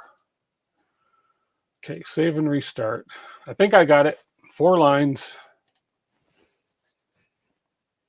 And we'll do a PID tune again and see if we can get this sucker going. We're going to do a draw pretty soon here, guys. If you haven't entered, enter. Oh, we're still PID tuning. We're still PID tuning after that. Oh, why is my hot end fan not coming on? Why is my hot end fan not coming on? Okay, that's not good. Okay, I'm going to have something's going on here. Okay. Okay. I gotta check and see what's going on here. My hot end fan's not coming on, and I'm wondering if I didn't get this quite lined up with the plug inside here for the board. I do not want that heating up at that high temperature without the hot end fan coming on. That's going to cause problems all on its own. I just noticed that that fan's not coming on. Hang on 1 second.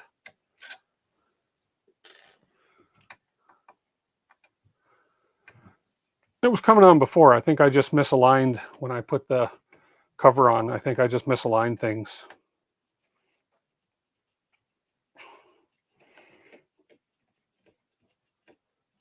I'm just trying to do this really quick because I don't want that staying that hot that long.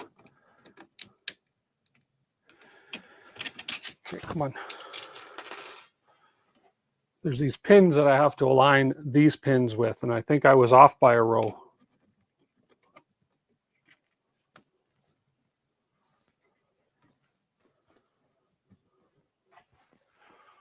Let's just check something here real quick.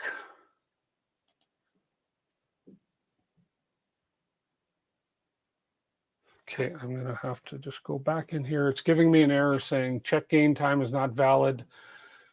So I got to go back in here.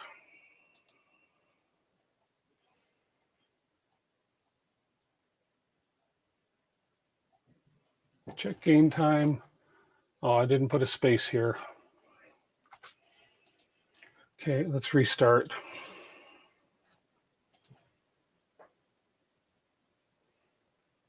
No, same thing. Okay, so just for now, I just want to get this heater, this fan going.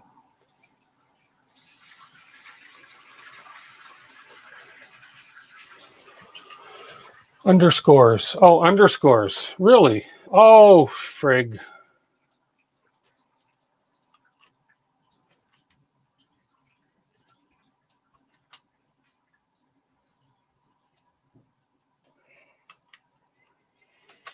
Seriously?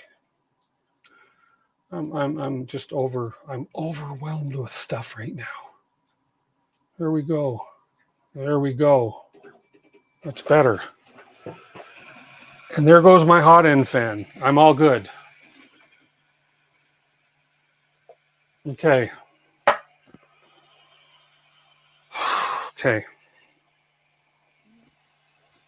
Hot end fans on. Disaster averted.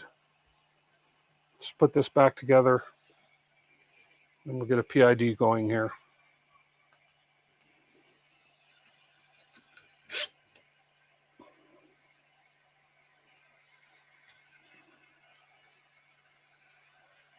Take a break. I know, I need to grab a drink of water. For a stream that was supposed to be about printing out of the BoxTurtle, it's turned into a little bit of a kerfuffle. That's okay. Underscores. Okay. So we got that back on. Let's go back in here. Let's PID tune again. Let's see what happens.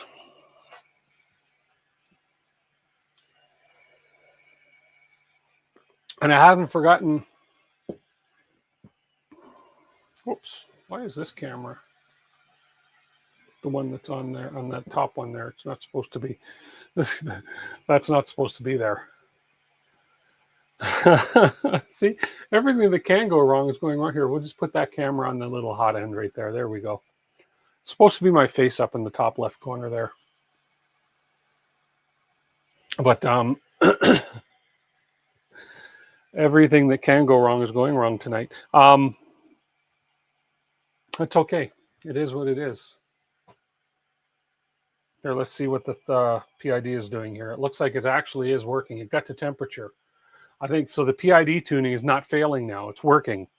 So something was jarred loose, or that code that Will gave me is working to do whatever. Am I ready to start crying yet? No. No tears. No tears.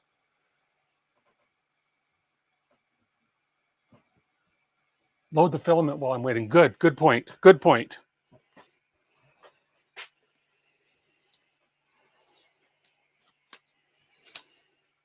Because I don't have to get underneath the machine, I don't think. There we go.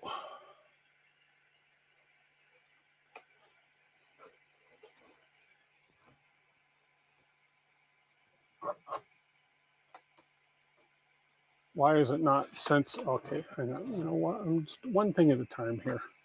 It's not wanting to load right now, I think, because it's busy with other stuff. Because when it triggers it, it's going to actually trigger a command. Cannot load spooler printer is actively moving or homing. Yes. Yeah, I can't do it while it's PID tuning. Because Clipper is active.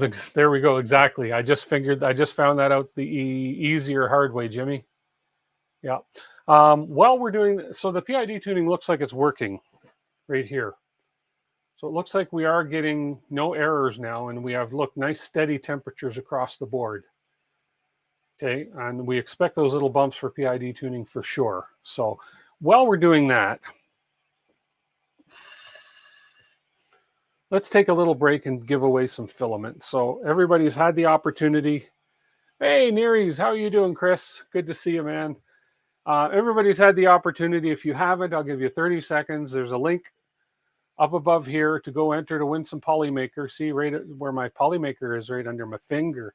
Go enter to win, and it's also in the description. If you want to win some Polymaker, go ahead and enter, because I am going to right now slowly go close the draw to give you slaggers a chance to enter.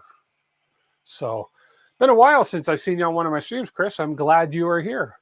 You missed all the excitement. We were supposed to be printing with our multicolor BoxTurtle today, but we ran into a thermistor problem and blah, blah, blah, blah, blah. PID parameter. So, hey, look, it passed the PID tuning test. We are good. We are good. But we are good to give away some filament. So I'm going to go close the draw right now. If you have not entered, so sad, so bad, too bad. Slowly. Okay. We're going to disable. Done. The draw is closed. We have, let's see if I refresh. We have, I'm going to go drum roll, please. We have 58 people watching. We have 48 entries. Oh, some people didn't get in time. Oh, that's too bad. Have you ever ran clear flexible plastic for a dust boot skirt instead of a, oh, he's talking to Jerry there. Cool. Jerry's the CNC expert. Okay, I'm going to grab the entry forms. Let's go to my inbox. We want to show that as a table. There we go. Look at all those entries. I love it. And if you guys have noticed, that I did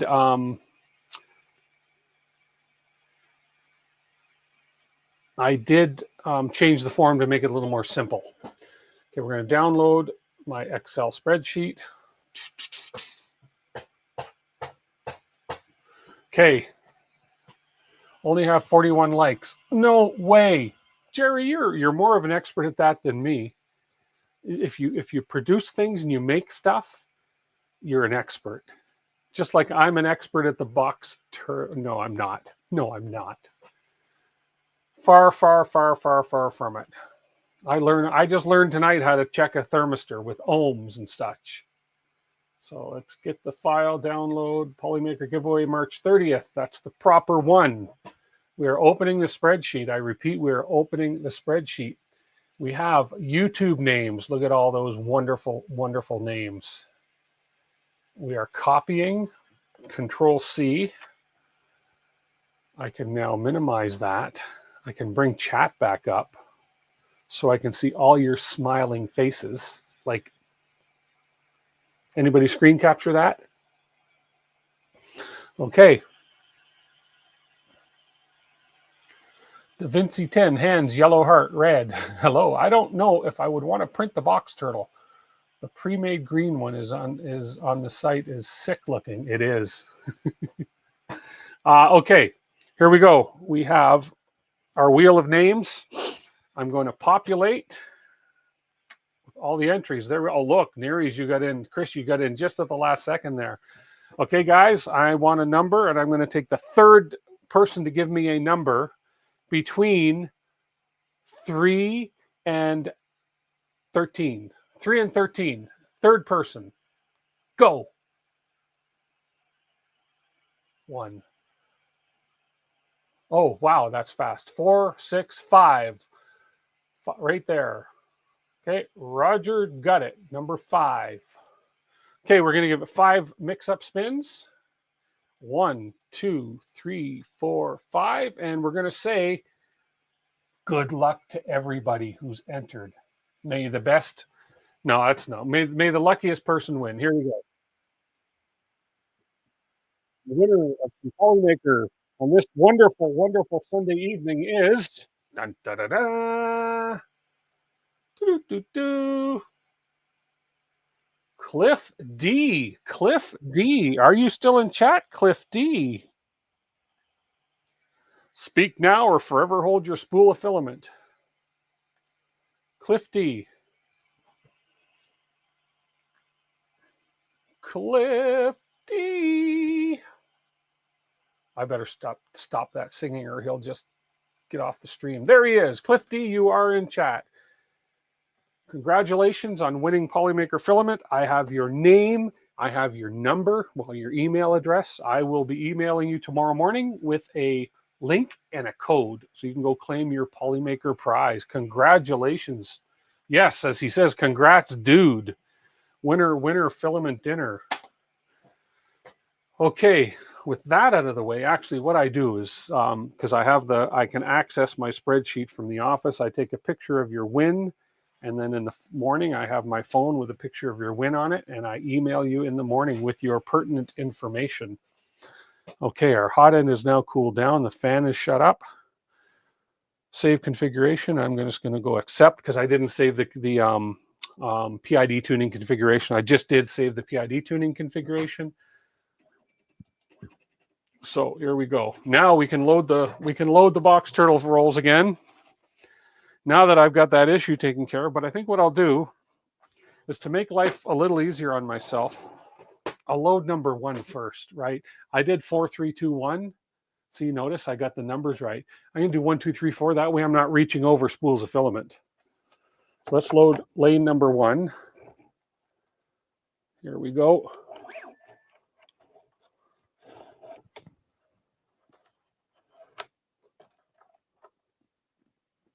Why are you not loading? Oh, I think I know what I did. Okay. Lane number 1.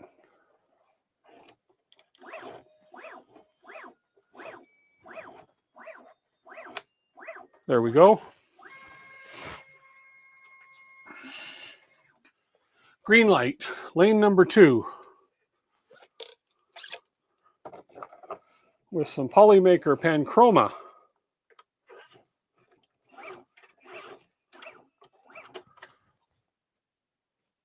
Are we in? We're in. Green light, lane number 2.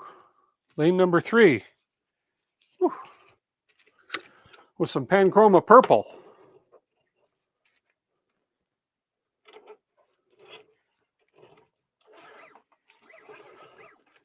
Got your Chiron going again. Awesome. Green light, lane number 3. Lane number 4, some panchroma. Oh, fall over. Some panchroma. Beautiful blue. This blue is... We had to throw some bamboo filament in there just because, even though this is a Polymaker kind of channel. Lane number 1, or 4. Lane number 4. Green light. We have green lights all across. What does the non-printed hardware cost to build one of these? The non-printed hardware. There's kits. I was given this kit by LDO, so I'm not 100% sure the cost, but I know locally to buy the kit without the printed parts, I believe was $349, something like that. But the LDO kit includes everything, your wires, everything you need. $299. There we go. Jerry says $299 US. Yeah, which is about, yeah. Any ideas for print? Well, we're going to get the filament calibrated first. So when we left off, when we had a thermistor issue, we left off right here. What do we got? I'm going to go a little longer tonight just because of this. Ouch, I thought that was all done. It's $299 just for the guts. Yes, yes.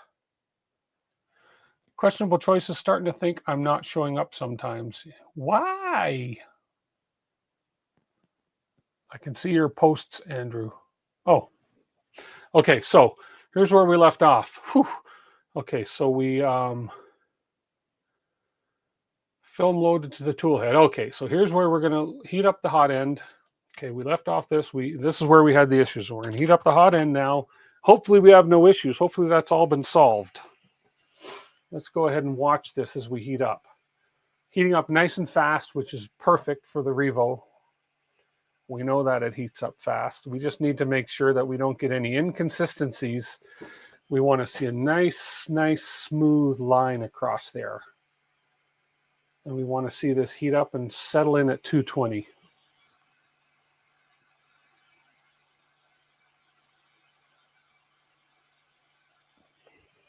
Okay, here we go. Now what we're doing here, for those of you that are just joining us, we are testing to make sure the filament change from one lane to another. Hang on. So what we're doing is making sure the filament's going to load properly down to the tool head, that we've calibrated all the lengths and everything. Load properly, we're going to extrude some filament, then we're going to tell it to cut the filament, unload, and load another color, load another lane. So that's what we're doing. So let's see, we're 167. Oh, see, no, we're still having the issue. It PID tuned fine, but look at that. Right where my arrow's pointing, we are still having an issue. Yeah, so there's something going on with the thermistor. It's either, and now my next action is to, because we're gonna error out here in a second. There is something going on. It's not the heater. I'm positive, well, it might be the heater, but if it's the heater, it's the hot end. If it's a thermistor, it could be the wires underneath. The thermistor is bad. It sounds like it.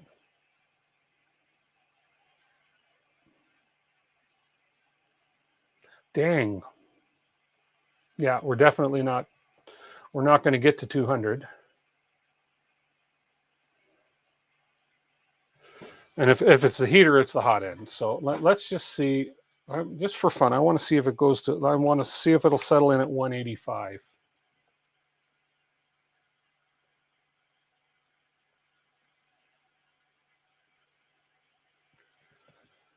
It passed a PID tune test to 220 though, so what gives?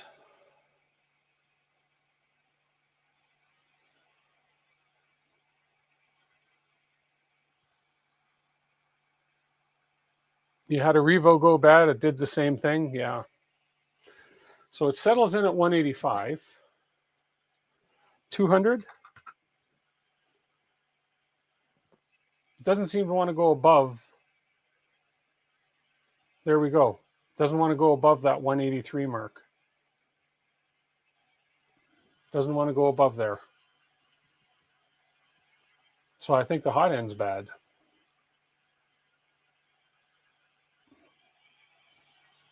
Okay, Jose. Thank you so much, my friend. Thank you for being here. I know it's late for you.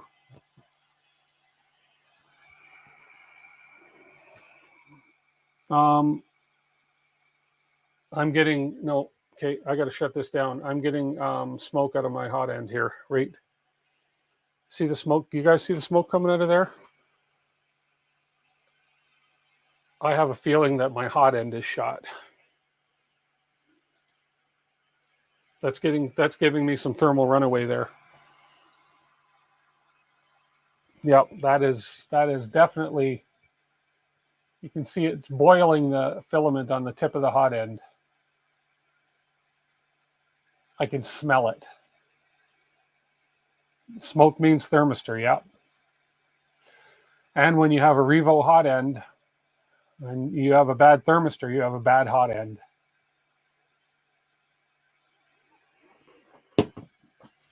Great, great, great. Well, we tried. We are cooling down now, so just going to let it cool down. Now, I guess my question, I'm going to be right, I'm checking, I got to go right behind my screen here. Now, don't touch it. Okay, 3D experiments.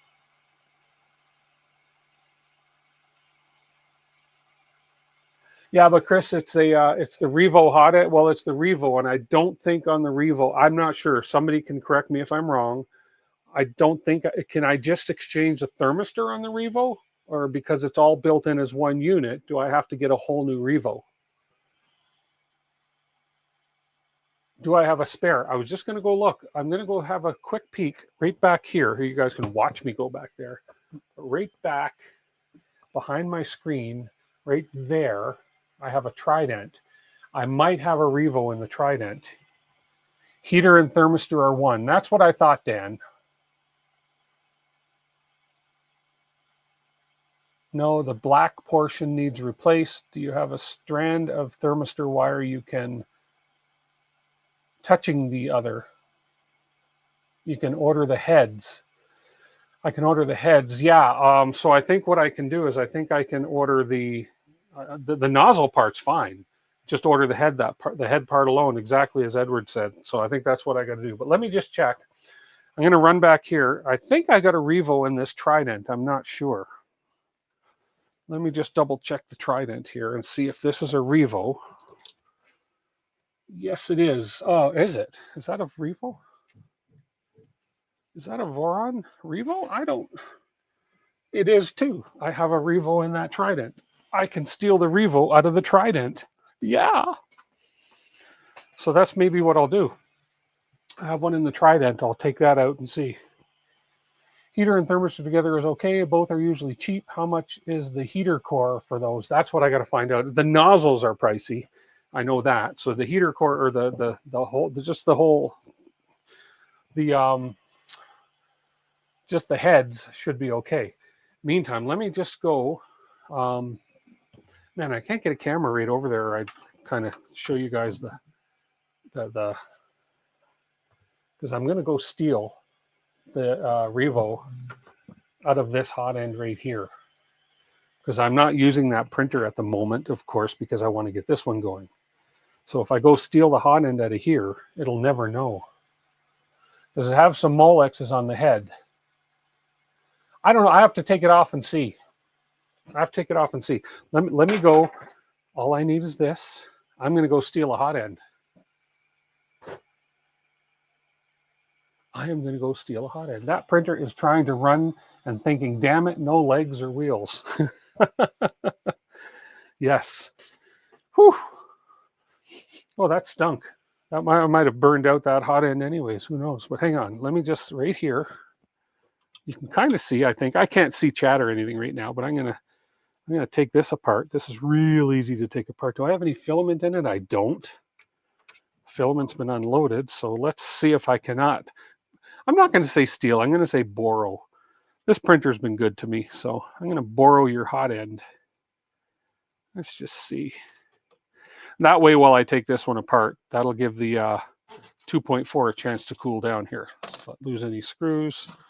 One thing I like about, for those of you that have seen me do this Trident build, one thing I love about this Trident is we did the reverse electronics, so there's no bending the machine over backwards to get at the boards. It's all under here. Okay. Last screw. Last screw. Do not resist. Oh, I don't have that. Oh, this is that old style. Okay, hang on. This is the old style. So I got to unplug this plug, these plugs, and this plug. So top is top, top. Okay.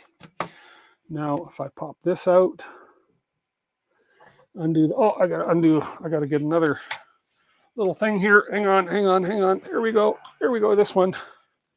I got to unplug the thermistor and the heater. This one, unlike the other one, I need a smaller hex key.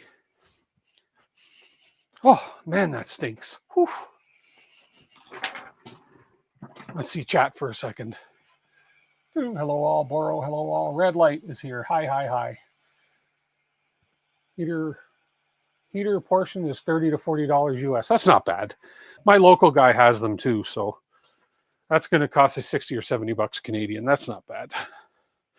Anybody who just showed up, the chat can tell you what's been going on. It's been quite a dramatic evening. Tell me, I'm telling you people that, I'm telling you, my friends, that when you think you have the right hex key, just stick with it, because you probably do. Okay, let's unplug the thermistor and the heater. Slide you off. Here we go. Just going to leave you like that naked there, Trident. Sorry. Okay.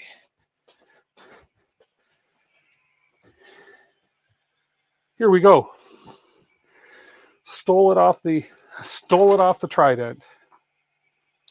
It's okay. I want to rebuild the Trident hot end eventually anyways, but that's okay. So we're going to go ahead and steal this hot end, plug it in here, see if that's the problem. If I'm hoping it's the hot end. I'm hoping I don't have to get underneath here. I'm guessing. I can't see how it could be a problem with the wires under here because it was working before. It's probably just the hot end gone bad. That sounds like a reality series. Hot end's gone bad. Come on. And this one. Well, that hot end's cooled down now because the fan shut off. That shuts off at 50 degrees. So we should be safe to touch it now, unlike what I did before. Okay, come on. And two more. It's a good thing I'm not using the Trident at the moment.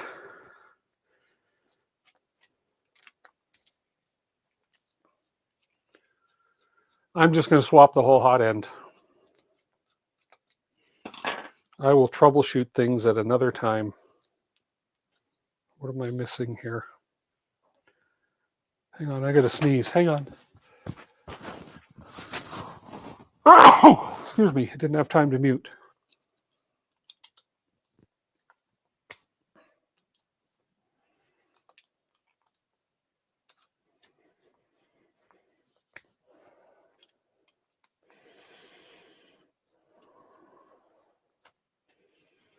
You should be free to come out now, hot end.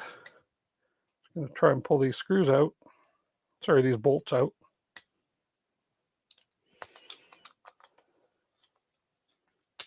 Okay. Why are you so stuck in there?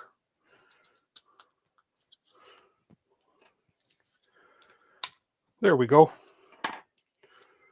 And there we go. So we have a brand new, well, not a brand new unit, but it's a newer unit. So this should work. So let's go ahead and swap out this. Oops. I'm doing a lot of oopsing tonight. Let's go ahead and do a quick swap out. What are we at? 7:01. We're overtime. Knockoffs are getting cheaper though, are they? Oh. We're getting into overtime status here, but that's okay. I just want to see if we get this hot end going. See if this is the problem. Hopefully this is going to be as simple as swapping out these hot ends. And if so, then we're good to go. $26 for a complete hot end on AliExpress. Interesting. Okay, come on. There we go. Okay, just unplug thermistor, heater. There we go. Okay. Oh, shoot. Oh, yeah, no. What am I saying? I had a brain fart moment there for a second. Just forgive me. I thought to myself, crap, this has the cutter on it, but it's nothing to do with that. Dang. Okay. Let's take the cutter out. So we're just going to, yeah, so just so you can see. So you can see this has the cutter here. So we have, whoops, we have the cutter. So I have to take the cutter out because the screw is one of the ones holding the cover onto the hot end here. So we have to take that filament cutter right out. Whoop, doop, doop, doop. So we're just going to pop that cutter out.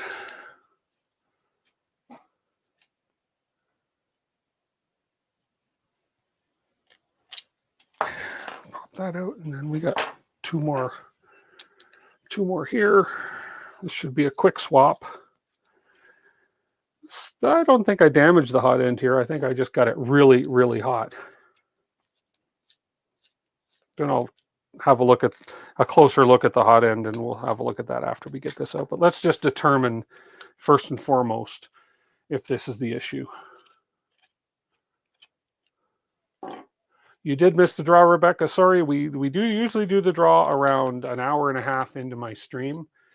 I'm normally done my stream by now, but I'm being stubborn because I want to find out the issue I'm having with the thermistor, with my thermal runaway issue. That happens to everybody. It has to friggin' happen when I'm live. Sorry, did I say that? Did I say that out loud? I'm not bitter. Not me. Okay, we have that off. There is the culprit hot end right there. Okay, we'll see. The new one, so that must be a 0.4 nozzle. We'll just do a straight swap out with this one from the Trident. What are the chances I have two bad ones? Next to nothing. Okay, put these top screws back in. Here. I'll give you a shot of the top of my head.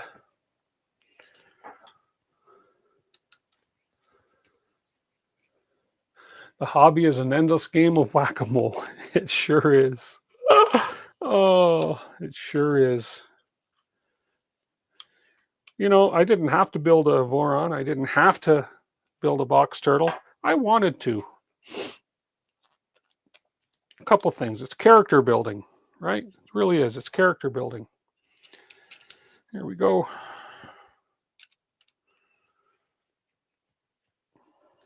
Builds character.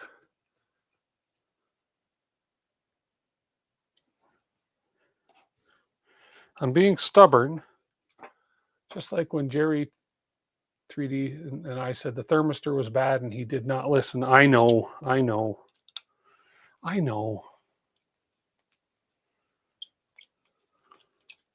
It is part of what makes it fun. You got that right. Okay. Spring cutter. So we got to get the spring in the spring hole, blade up above, push the spring in, line up the screw, use the right tool, and make sure the cutter is working and we have good clearance on the cutter. Okay. And what's this one little spare screw for? Where did this come out of? I don't know. Why are you here? Why are you here? I didn't miss one in the top. Oh, you probably came off the driver when I took you apart from the other machine. Okay.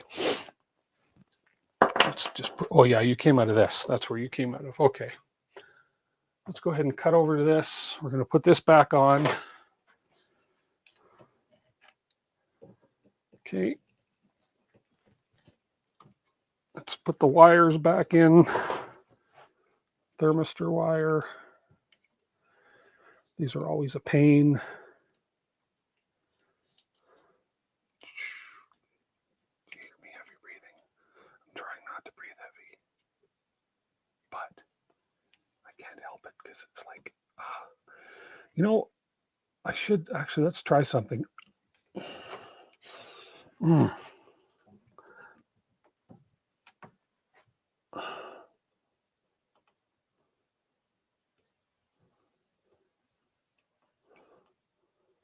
Got it. And let's try that on this one too. Come on. Come on, work with 4.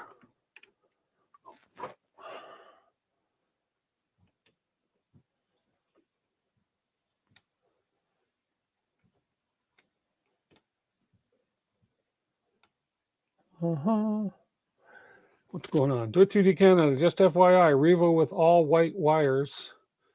An early version. Newer version has white and blue. Oh. So I have older versions of it. Okay. I always struggle, sorry, getting these plugs in on this tiny little board here. I'm going to grab, where's my tweezers? No, I'm not going to give up here. I always have trouble getting these plugs in on the little breakout board here. There we go. Got it. What really helps to put these plugs in is if you stick your tongue out while you're trying to do it. Tim the wire short. What? Tim the wire short. It's all in caps. So you obviously want me to see it. What wire short?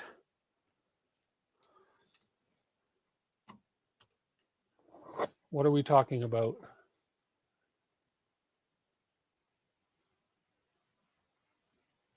Okay, you're wrong. Oh, I'm sorry. I don't know.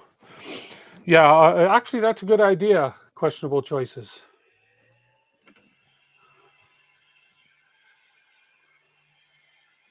I should contact E3D and tell them. It's a good idea. Okay.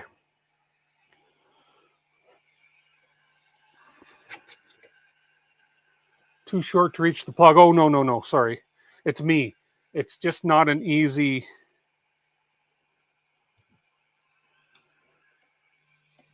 It's just not an easy plug to plug in. It's a very tight plug to plug in, and I always struggle with that one. There we go.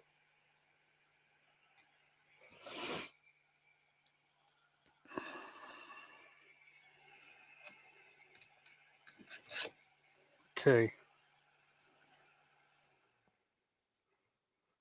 Okay.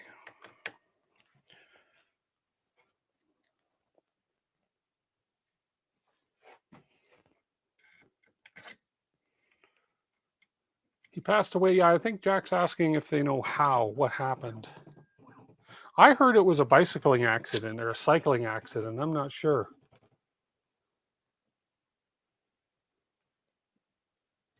Okay, we are back together. We have rebooted. Let's just see if, let's see what we get here. Hang on, let's just go to the display.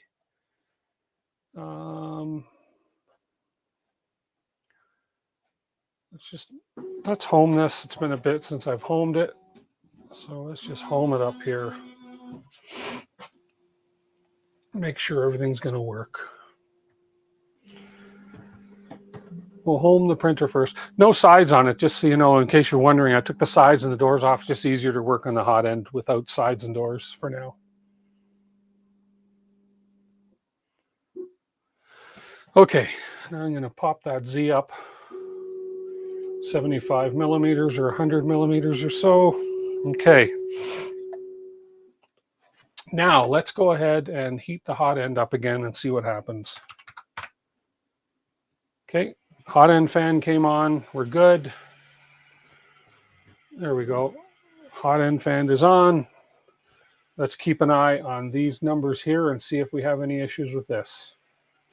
If this gives me issues, then that's going to tell me that it's beyond the hot end and it's down in the board somewhere. And then we'll take this guy apart and we'll have a look and see if this one works. We'll look further into this and see if there's an issue. Okay, so far we're climbing pretty good. It's when these numbers start dropping rapidly that we're going to have an issue with the thermistor. So 65. We couldn't get above 185 before, so let's see what happens. At least the thermistor wasn't reading above 185.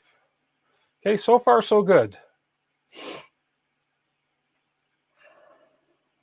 Okay, well, if we settle at 220, I think the issue was, as those guys said back then, you were right, I was wrong. Should have listened to you, but yeah, bad thermistor. The early version had thermistor issues. Really? There we go. Shouldn't you do a PID test first? I will. I just want to see if it's working first. And so far, look at that. It's settling in at 220. Yeah, we put a new hot end in there. We'll do a PID real quick here. So let's just do that. And let's do that. PID tests are quick on these things. So, and the fact that it's already heated up, the PID test will actually go pretty quick here. So that was the issue. So in the little window on the left, we're going to actually, I will contact E3D and see what they say. I'll tell them that I've got this one and that I have another one with white wires, although this one's got a red stripe wire on it. So, but I'll see if they warranty their hot ends, because there's really, you know, don't know what would have caused this. Here, let's have a peek. While the PID tuning is happening, now let's have a quick peek. Let's pop off. Let's pull the nozzle out. The nozzle should still be good, regardless of the fact that it got really hot and smoky and stinky. So the nozzle should still be fine. And let's just go ahead and pop this over here. We'll pop this down here. Whoa! Front heavy lens camera. There we go. What happened? Why did you... Oh, there we go. Okay, and then we'll just... let's have a look at this. So with that off, let's get the sock off.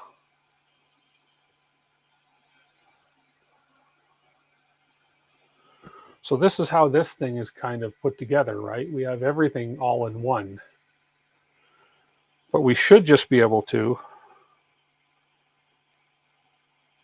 unscrew this like that. So we should just be able to purchase this part right here. This whole assembly right here. Right there. Because I don't think, based on everything going in here, I don't think there's going to be a way for me to separate the thermistor and figure out what's going on. If we pull these wires back here, so we have, I mean, everything looks intact here. So whatever's happening, I think, is internally. So best way to fit a hot end, fix a hot end, hit it with a camera, yeah.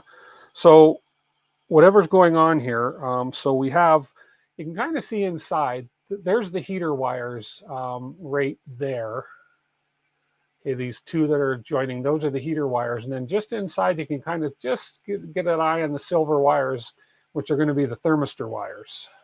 So, so yeah, I'm going to contact them, let them know. I can even show them this and say there's nothing damaged in here that I can see. There's nothing damaged on the thermistor wire, nothing. So I'll see what they say, and I'll see if they'll replace it for me. And I'll let them know that I'll say, yeah, I'm a major big YouTube channel. Like, I have 2,300 subscribers, dude. So you better do me good. No, I'm kidding. We'll contact them and see what they say. So yeah, because the nozzle and the heat sink are fine. There we go. These are fine. Okay, PID tuning is done. Doesn't take long to do. So PID tuning is done. We will save the config. And we'll try and load from the BoxTurtle now. I know we're into overtime, but I want to see this work. I at least want to get this working, and then we'll print next week, I promise. Okay, so our box turtles are locked and loaded. Okay, so we have our locked and loaded, and then down here we have our lane prep and all this sort of stuff and all this. Anyways, and then we have our macros here, and then up here we have our extruders. We can load lane 1, 2, 3, or 4. Okay, so the instructions do say load the filament into lane 1 with the T0 command. Confirm that the filament travels to the toolhead and performs any configured poop or wipe actions after the load is successfully completed. So that's what we're going to watch out for here. Okay, so let's go ahead and do the T0 command, and let's see what happens. Place home. Oh, please home printer before doing a tool change. Okay, so we'll home the printer. Wants to home, so let's home it. I just want the Z to be up so that I can see any filament coming out. Except for the issue that comes up next week. Thanks, questionable choices. Okay, there we're homing. Okay, I'm just going to move Z up a little bit, just so I can see the filament coming out. Now we'll do a T0 load. Okay, setting extruder temperature to 235 and waiting for extruder to reach temperature, because the extruder cooled down quite a bit. So we're just, here, I'll just give you a peek here.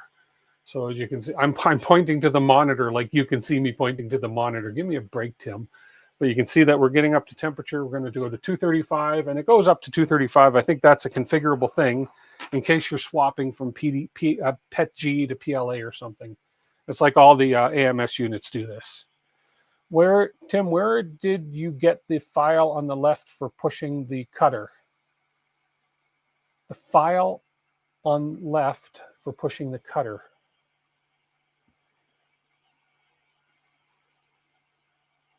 Oh, I think you're speaking over here, these things.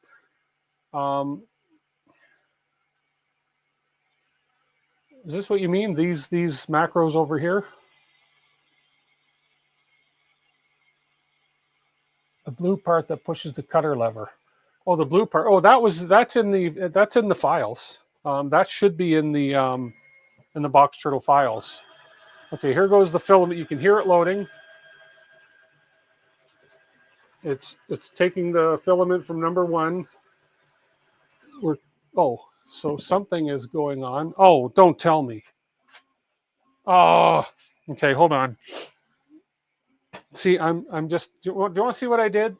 You guys want to laugh? You guys want to laugh?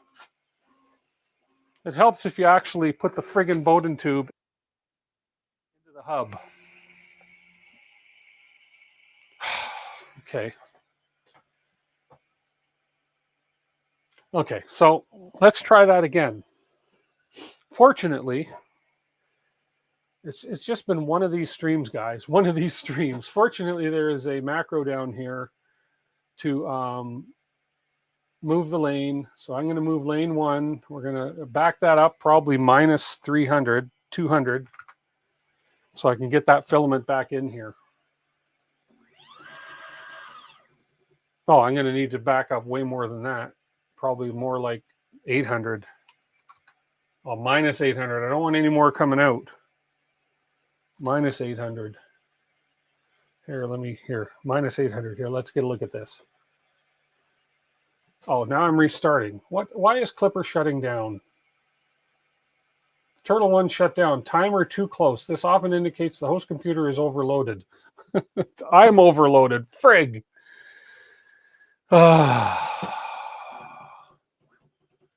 Damn. Okay. BT lane move. I probably tried to move it too much. Minus 500. How about that? See if that'll work. It does. But it's not spooling back in. Oh, come on. This is like the friggin' Gong Show here. Okay, let's do another 500.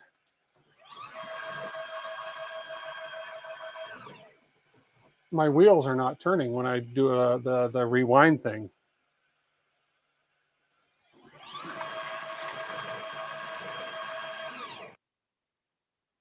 100 should do it.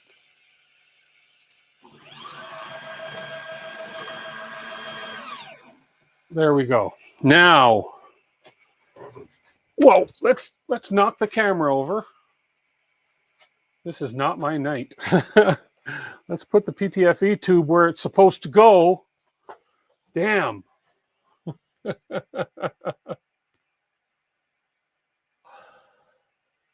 Oh. You entered 800 minus instead of 800. Oh, that's why. Okay, that didn't like that, did it? Okay. Let's go ahead and do T0 again. Please home the printer, of course. Yeah, goof. Home your printer, Tim. Let's home the printer. We're going to get filament out of this friggin' nozzle tonight. If I have to take that PTFE tube off, heat the nozzle up, and shove the filament in myself. I just want you to know that. I just want you to know that. I don't care. If I have to go take that turtle and shove filament up its butt and out its mouth and into the hot end, I'm going to do that. Okay, here we go.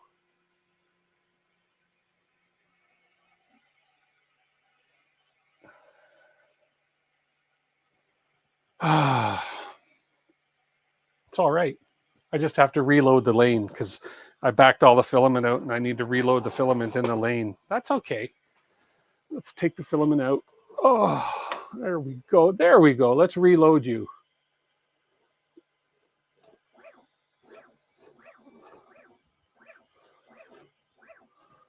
There we go. There we go. Give me a green light. There you go. You might save yourself yet, turtle. Turtle abuse. Okay. E1. T0. Ah, there we go. I'm pointing to the monitor again like you can see me. Anyways, we're heating up to our 235. Okay. We're heating up to our 235. Yes. And look, ready? We have the PTFE inserted this time. PTFE inserted into the buffer. Inserted. All should go well. This has been one of my strangest freaking streams ever. Read Jimmy's comment above. I missed it. Up. Star up.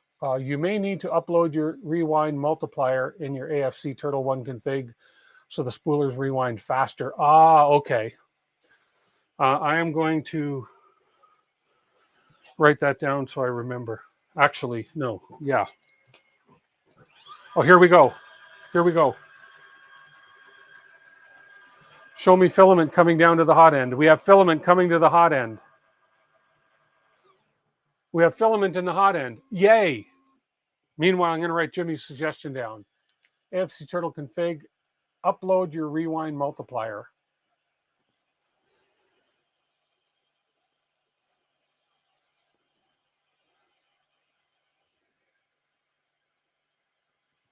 Okay, so now it says lane 1 is now loaded in the tool head.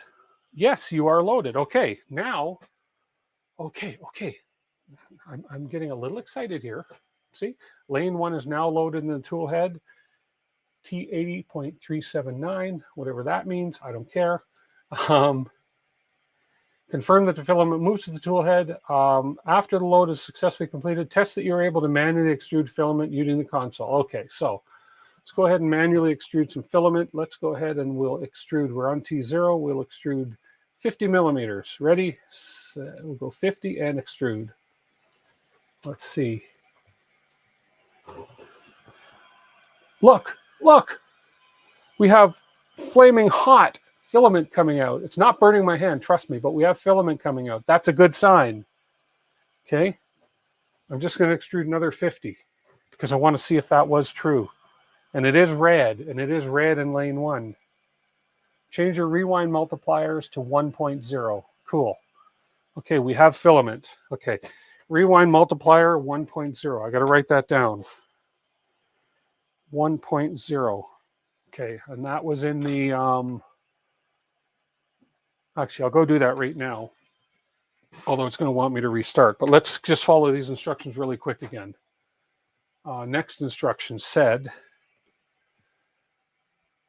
okay, change filament to lane 2 using the T1 command. Confirm that the tool head moves to the park position, performs the cut for tip shaping. We're going to cut. Retracts the filament for 1, backs to the BoxTurtle. It will then load the filament to lane 2 and perform the poop, wipe, kick, and wipe macros. Repeat this process for T2 and T3. Okay. I'm going to get ready to switch the camera because we're going to witness this. So I'm going to press right here. I'm going to press T1. So here we go. We go over to our cutter. I think it cut. So this is our cutter right here. Do I have an error? Move out of range, -1, -1, -190, 127. So I have a little error here. So it's just probably something I have to fix. The move is out of range. Did it not hit my, let's see. Oh, okay. I think I have to then maybe move this back. It didn't quite line up. Okay, so here, let me show you this here. If I go here, what happened is the bolt that it's supposed to hit to activate the cutter here did not quite line up. So I think I have to move this back towards the back, but only by maybe 5 millimeters. You have to change it for each lane. Okay, okay. I think you skipped a step in the setup. There are some variables that need updating. Okay.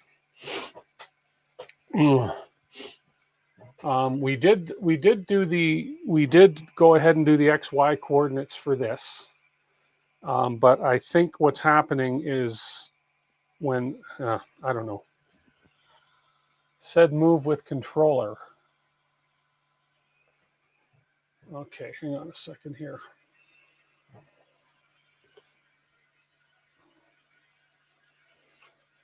Confirm the tool head moves to the park position, performs the cut or tip shaping. If not, performs the cut, retracts back to lane 1.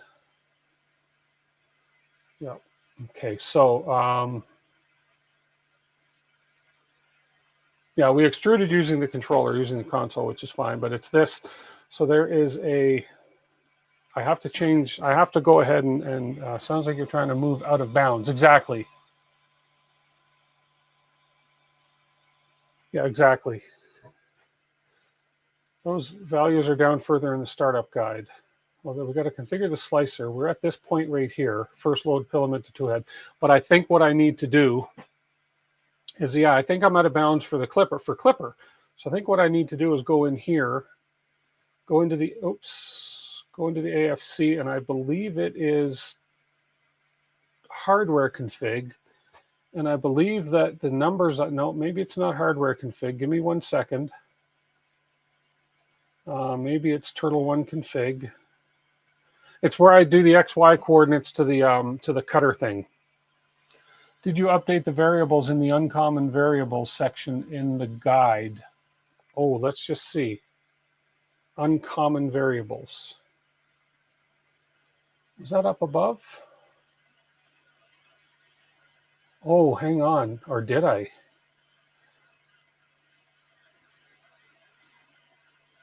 Okay, park. The park macro is enabled to disable by setting the park variable. Okay, no, you know, I might have missed this. Oh, man.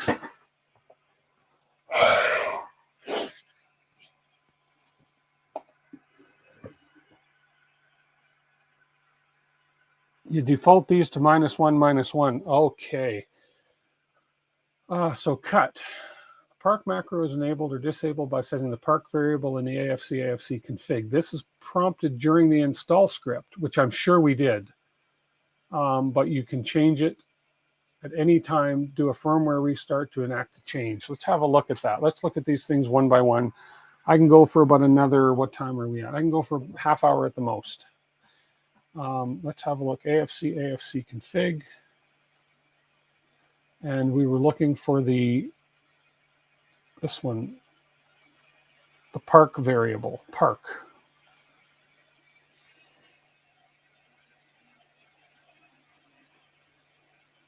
Park settings. Park is true, poop settings, click settings, wipe settings, form tip settings. So what am I looking for in here? I'm just reading chat. Okay, Edward, thank you so much for being here. Appreciate it. I know we're going really long tonight. I appreciate all your input too. Thank you. So macro config. Let me just read this. The park macro is enabled or disabled by the park setting variable in AFC. Okay, adjust the following macro variables in AFC macro variables config for the park macro if enabled for your specific printer. Oh, so we want the AFC macros variables config. Okay.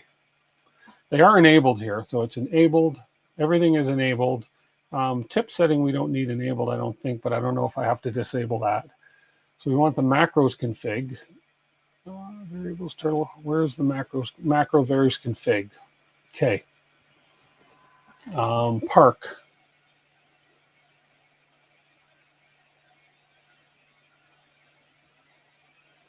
Variables restore position, variable cut count, variable rip length, variable pushback length, variable safety margin, G-code macro for pooping. Did I miss the park here? Easiest way to find this stuff is to search park and previous. There it is right there. Okay, there's our park variables right here.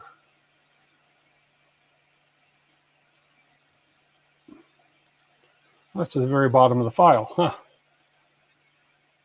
Park macro configuration variables. Variable parking location, -1, position to park the tool head. That, now, this parked it, that's when it parked it at the back. Is that not when it parked it at the back when it first went to extrude the filament, when it changed? So that was where it parked it, so that's where it's going to poop. But now I need to adjust the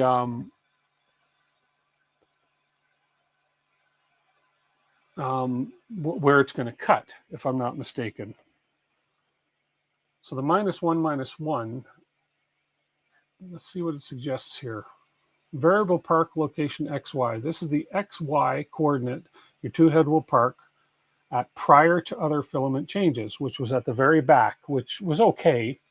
I can configure that wherever I want to do it. I can do it in the middle of the bed, for that matter. But G-code macro AFC cut tip varies. You can have a different location for your poop. Okay, so that's basically my pooping location.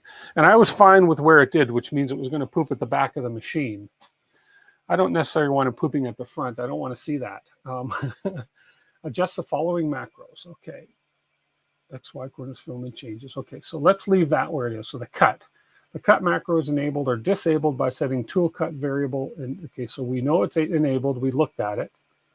You can change it at any time to a firmware restart to enact the change. Adjust the following macros in variables macro configs for the cut macro if enabled to your specific printer. Okay, and I think I've done this. Variable retract length. So let's see what we've got for the cut macro here. Where's the cut? Park. We have the brush macro, which we're not using right now.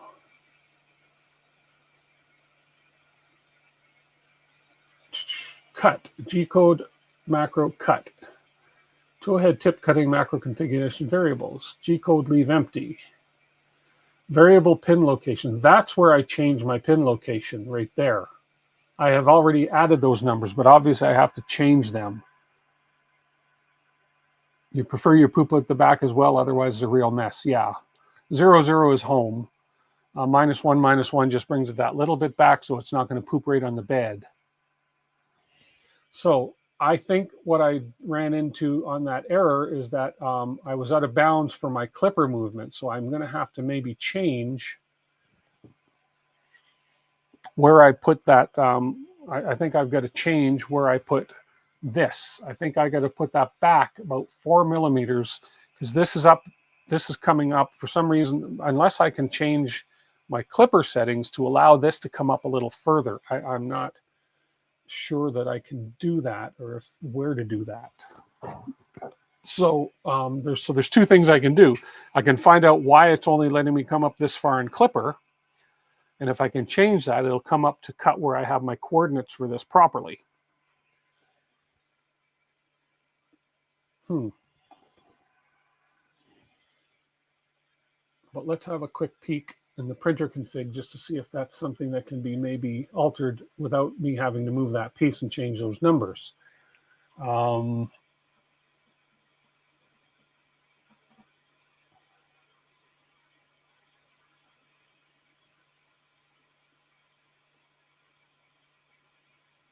I think that's going to be in a different location. I'm running on tired and lack of energy and no food right now, which is why I'm very indecisive. Let me see my homing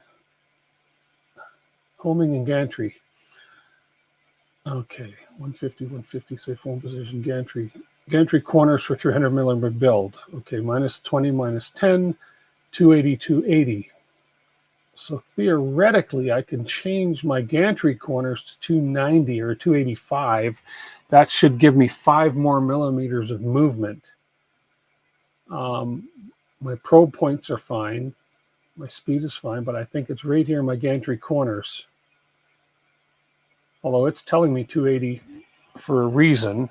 And I think that's maybe so the hot end doesn't hit the doors. But if I increase this by 5 millimeters, that should prevent that out of bounds. I'm just curious. This is how I work through things when I don't have people that are great online helping me. I try something. I make attempts. I try something. If it doesn't work, then I try something else. So let's go ahead and home.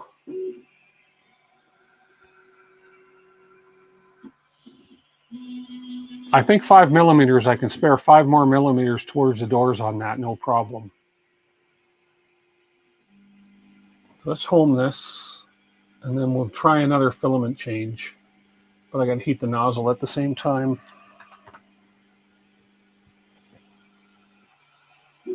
Okay, just going to bring Z up a little bit. Okay, now let's try a T2 or T1. And it's just got to get up to temperature. Let's see what happens here. I don't think it was hitting a soft limit. There was still room to come this way, at least 10 millimeters. I think it was the firmware telling it that's as far as you can go, because it did stop just that shy a little bit. So let's see what happens here.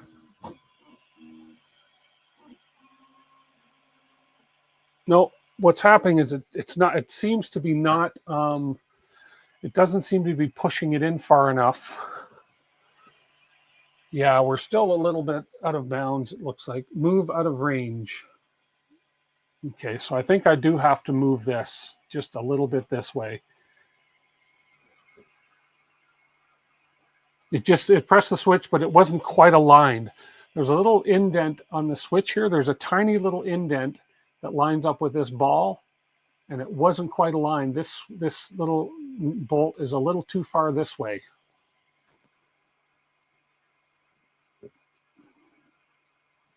Let's see. Because if I manually move, let's just suppose I manually move that's going to be my X. So if I manually move X over, let's go 10. And let's just nudge it over.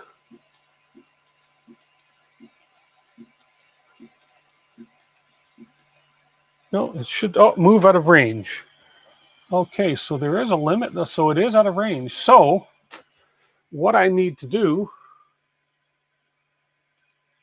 okay.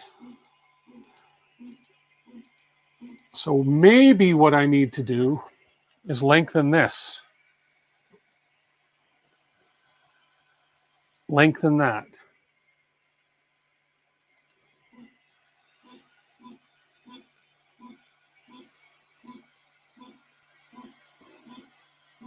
Okay, let me see about that. because I do believe this is adjustable. No, I think I maybe a longer bolt.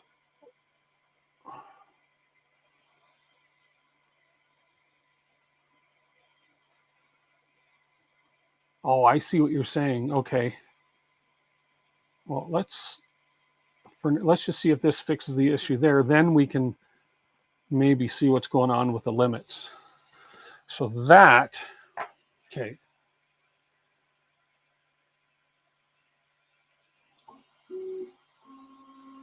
See what happens here.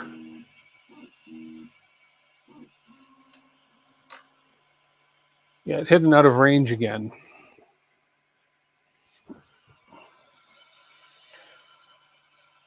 Yeah, okay. Oops, wrong one.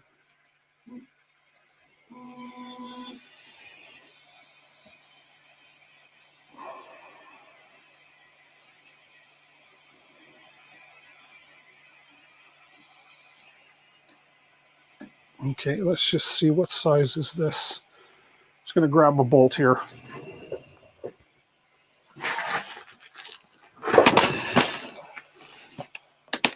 I do not want to do anything that's going to, of course, damage anything, but I'll worry about the coordinates and all that stuff after. Let's go ahead and put this in. And then that's probably a simple fix if that's all it is the coordinates that I need to do, or if I have to extend those. Lengthen the pins, you might need to adjust the pin location. The out of range is for the park move. Yeah. Let's have a look here. Let's see something.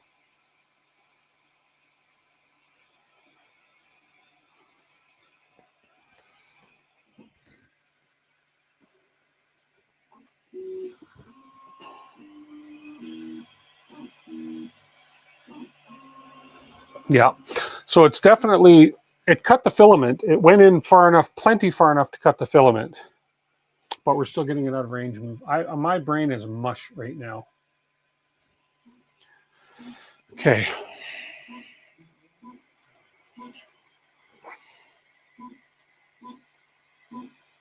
Okay, so that was an XY. So that's just the other range that I need to adjust. So hang on 1 second here.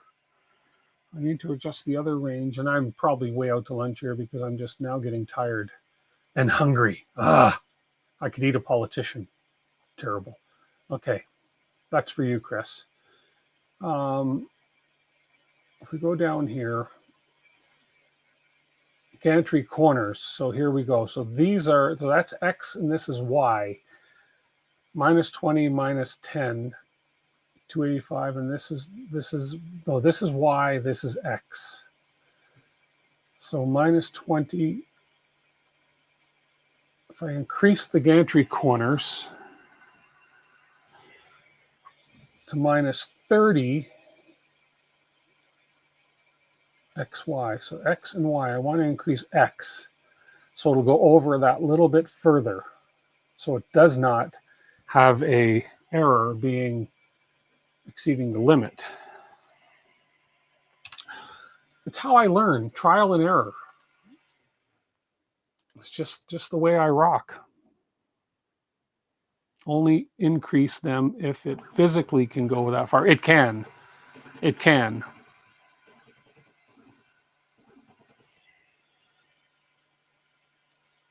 Okay, let's try this one more time.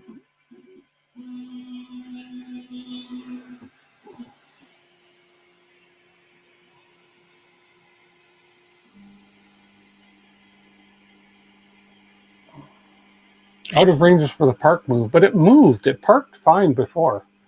The minus one. Okay. Let's just see if my thinking is right or if I'm just totally out of whack.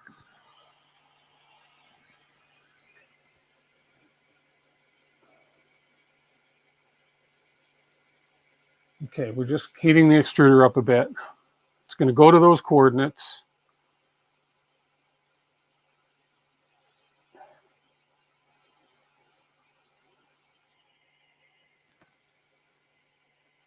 Let's see what happens. And we are at temperature.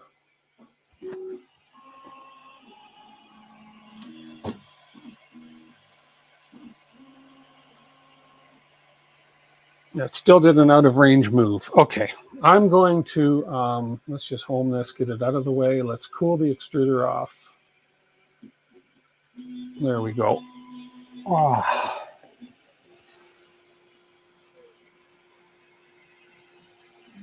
Exactly, Chris. Yeah.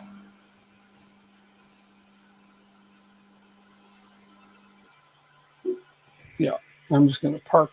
I just want to park my hot end up a little bit here so I can work on that after. But I think I'm just too,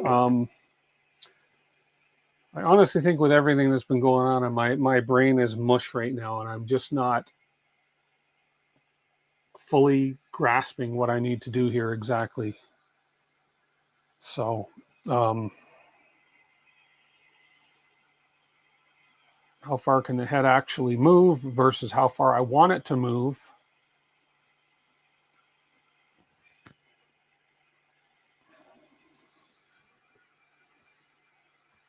Yeah, software is the defined allowed boundary volume, the printer firmware. Yeah, I think you're right, Rebecca. And I think what's happening is it is the software telling it, because it's basically giving the error move out of range. And I know darn well it can move into there, but I think it's in the firmware, in the software, that's saying this is the only range I'm allowing you. If I go out of that range, I'm giving you this error. So I think that's what's going on. Anyways, I'm going to pick this up. I'm going to go get some food. I'm going to get a fresh brain, hopefully, through the week, and I'll look into this issue during the week. If I can figure it out during the week, I will, and I'll do it, and then I'll explain what I had to do.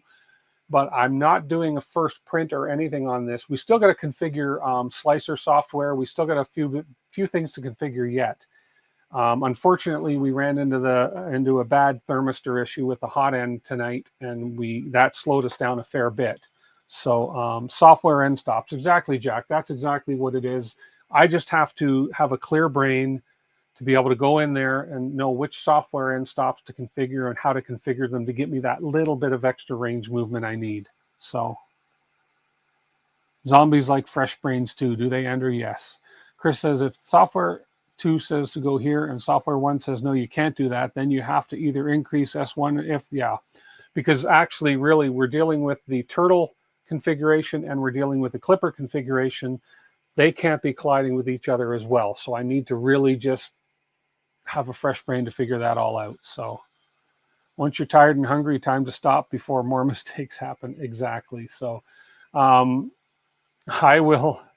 figure this out. I promise, guys. Thank you for all those who did stick around and were patient with me. Congratulations again to Cliff D for winning the Polymaker. We give it away every Sunday on our stream. Come and see us, Chris. I'll see you on your stream Wednesday, hopefully, depending on how things go at the office. But I like chilling with you on Wednesday afternoons. So we'll see. Everybody else, thank you so much for being here. I appreciate you all. And this was a frustrating night for me. I'm fine now, but it was a frustrating night for me, and I can understand for you too. But hopefully next Sunday we get to do what I wanted to do today. But hey, poop happens on live streams. Well, actually, poop didn't happen tonight. So we're hoping next Sunday we get into some poop happening. So let's see what happens there. So everybody have a great night, and we'll see you guys next Sunday for sure. Okay, take care. Thank you very much again for being here, and I appreciate you all.